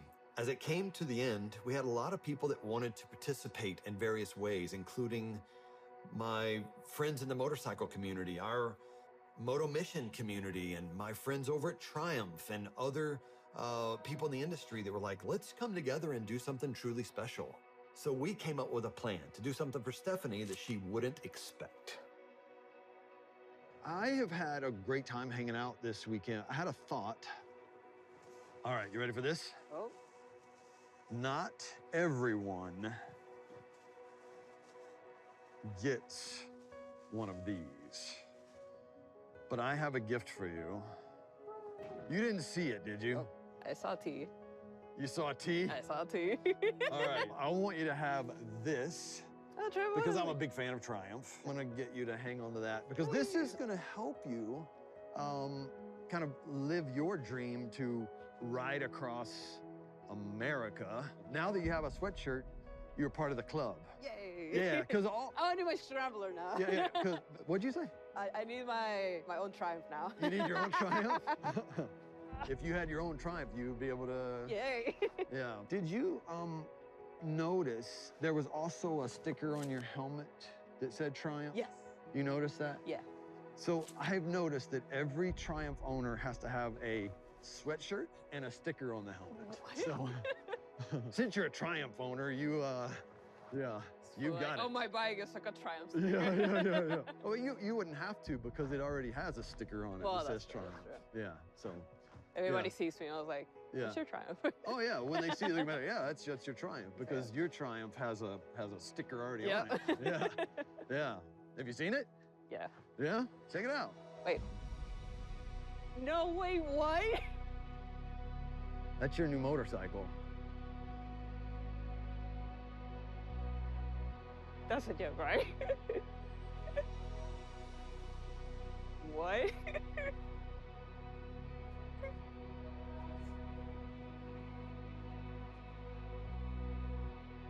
$900? That's crazy.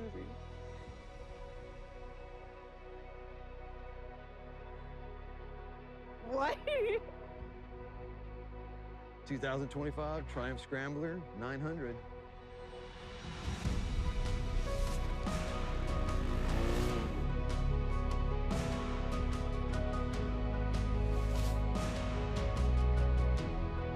What? I did not expect that at all. How? What? I think I don't deserve this. Like, thank you so much. Oh my God.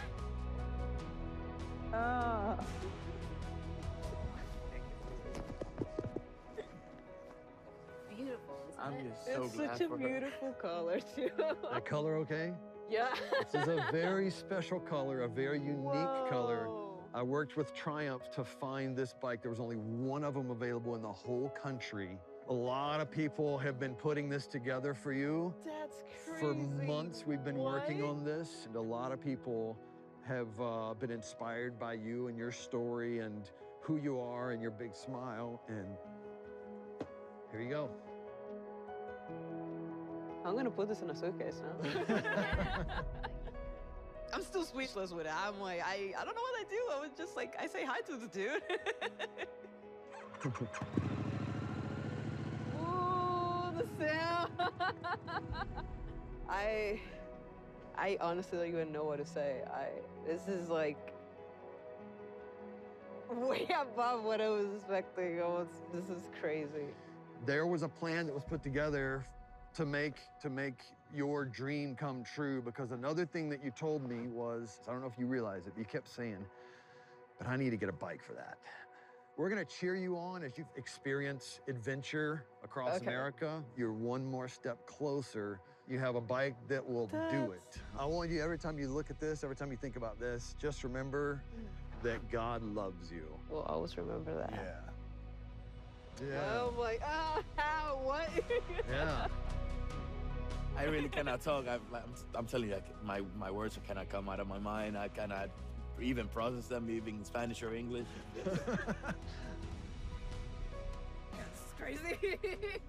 It's just gonna make her wanna keep on talking to everybody. She already did it, but now, because she always had that edge about being super friendly, being really open to just meet everyone, but now it's just gonna make her so, I don't even know how to explain it. This is one of the best stories that I think she can ever say. It's unbelievable. Just because she went, oh, I love your bike, dude. It's, you can't even say much. Doesn't even get close to it.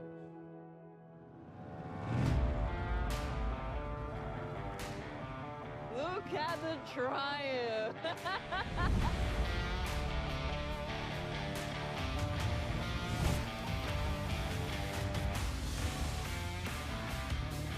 Ready to ride your new motorcycle?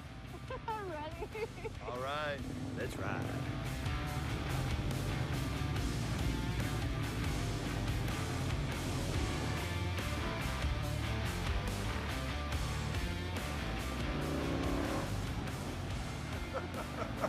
Sorry, I gotta tie it.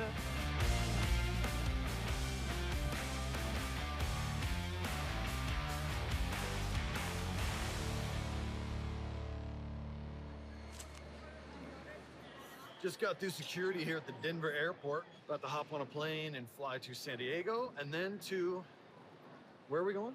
Honolulu. Honolulu.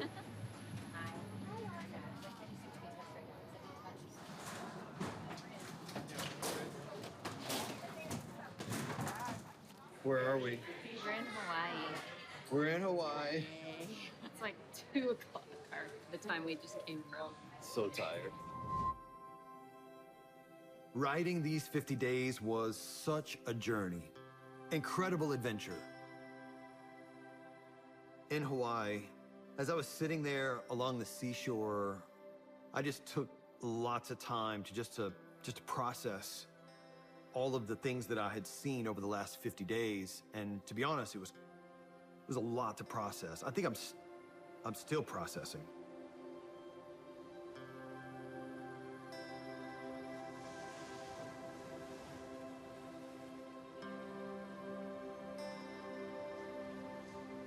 There was a few things that encouraged me and kept me going on this trip. A friend of mine, their family was super encouraging, including their 16-year-old daughter, wrote a bunch of encouraging notes, and some days there would be something in there that would be like exactly what I needed to hear. When I first thought about this thing, I thought this would be a fun idea. After I kind of committed to it, I had a little bit of a panic, like it's bigger than I expected. And I started realizing how long 50 days is. There were challenges, there were definite challenges, but let me tell you something. After over 2 years of thinking about this and working on this, preparing for this, I am so happy that I did it. It's done. Today's day 50. I just can't stop looking at these waves. It's just gorgeous. It's so awesome. I found this little cove over here along the beach. It's gorgeous. No one's here. It's early in the morning. Just such a cool little spot. I mean, look at this. As I sit here, I just think about all the people that I've met. I remember meeting the girl who had her car broken down on the side of the road, and I just happened to be at the right spot at the right time. I remember the guy whose car literally broke down as I was standing there, the single mom that I met who needed help. I can't tell you how many people came up to me. They heard from over there what was going on, and they would walk over and go, hey, here's 20 bucks, or here's 50 bucks. Go bless someone, go do something for somebody. And it was these little moments. I think about that as I'm sitting here watching these waves crash against these big rock cliffs right here. Something out there is causing these waves over here. The effects of the waves are clear. Look at this. As it's cut through the rock over here, it's left its mark on the world. There's gonna be some people that don't know how it happened, but they're gonna be affected. They're gonna be loved and blessed. And I can tell you it's because people along the way created a ripple effect. They all seem to be saying the same thing. We want to help other people. And I think about that, and it seemed like from all walks of life, people wanted to be a part of causing a reaction in someone's life. They wanted to be a part of the ripple effect. There's still plenty of ways that people can love their neighbor, and that's being sensitive and aware. There you go. Something Very to cool. remember us by. Thank you so much. Well, that's super, super kind. She just took care of me and gave me a hoodie. Look at this. Your neighbor is the person that's checking you out at the grocery store. Your neighbor is the person that hands you your cup of coffee. Your neighbor is someone who can't cut it at school. Your neighbor is someone who just lost his job. Your neighbor is someone who's confused and broken and lonely. Roy, I'll tell you what, it sure was good meeting you today. Same to you. Your neighbor is another human. Your neighbor is a lot like you. Your neighbor is someone that you have a whole lot more in common with than maybe you would ever realize. I set out on a mission to meet people and to find the things that unite us. I was hoping that I could take part in changing some other people's lives along the way, encouraging them in various ways, but I think I'm the one that's changed.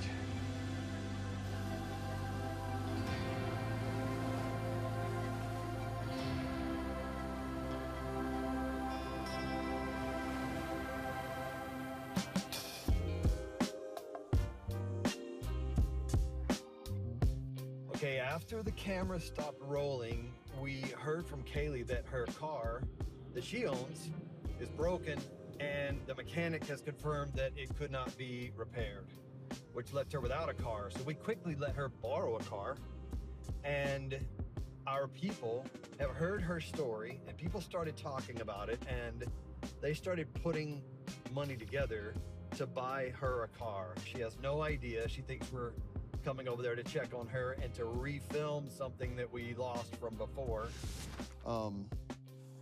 Okay, Kaylee. Yes. The car.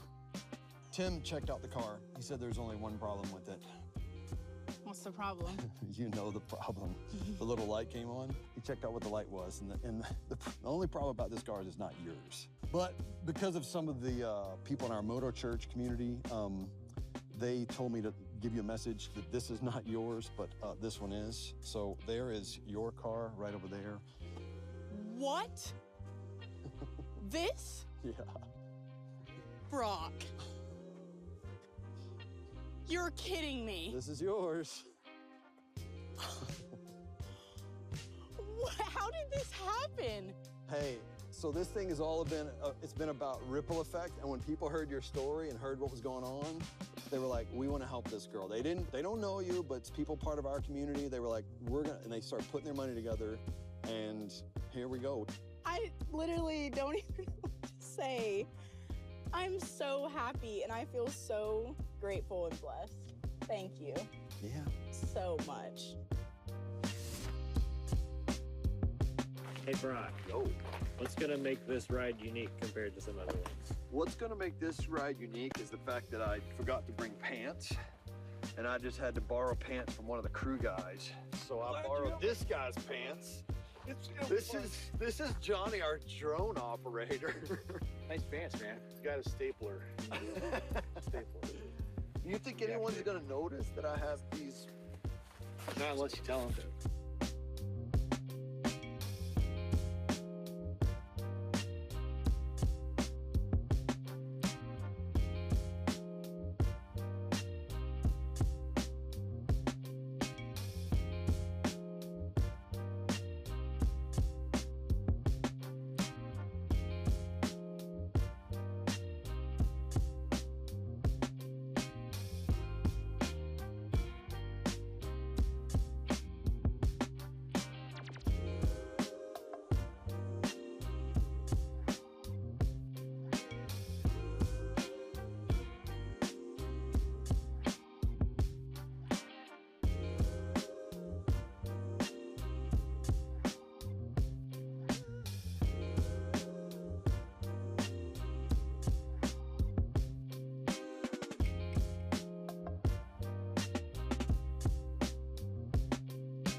Hey there, thanks for watching.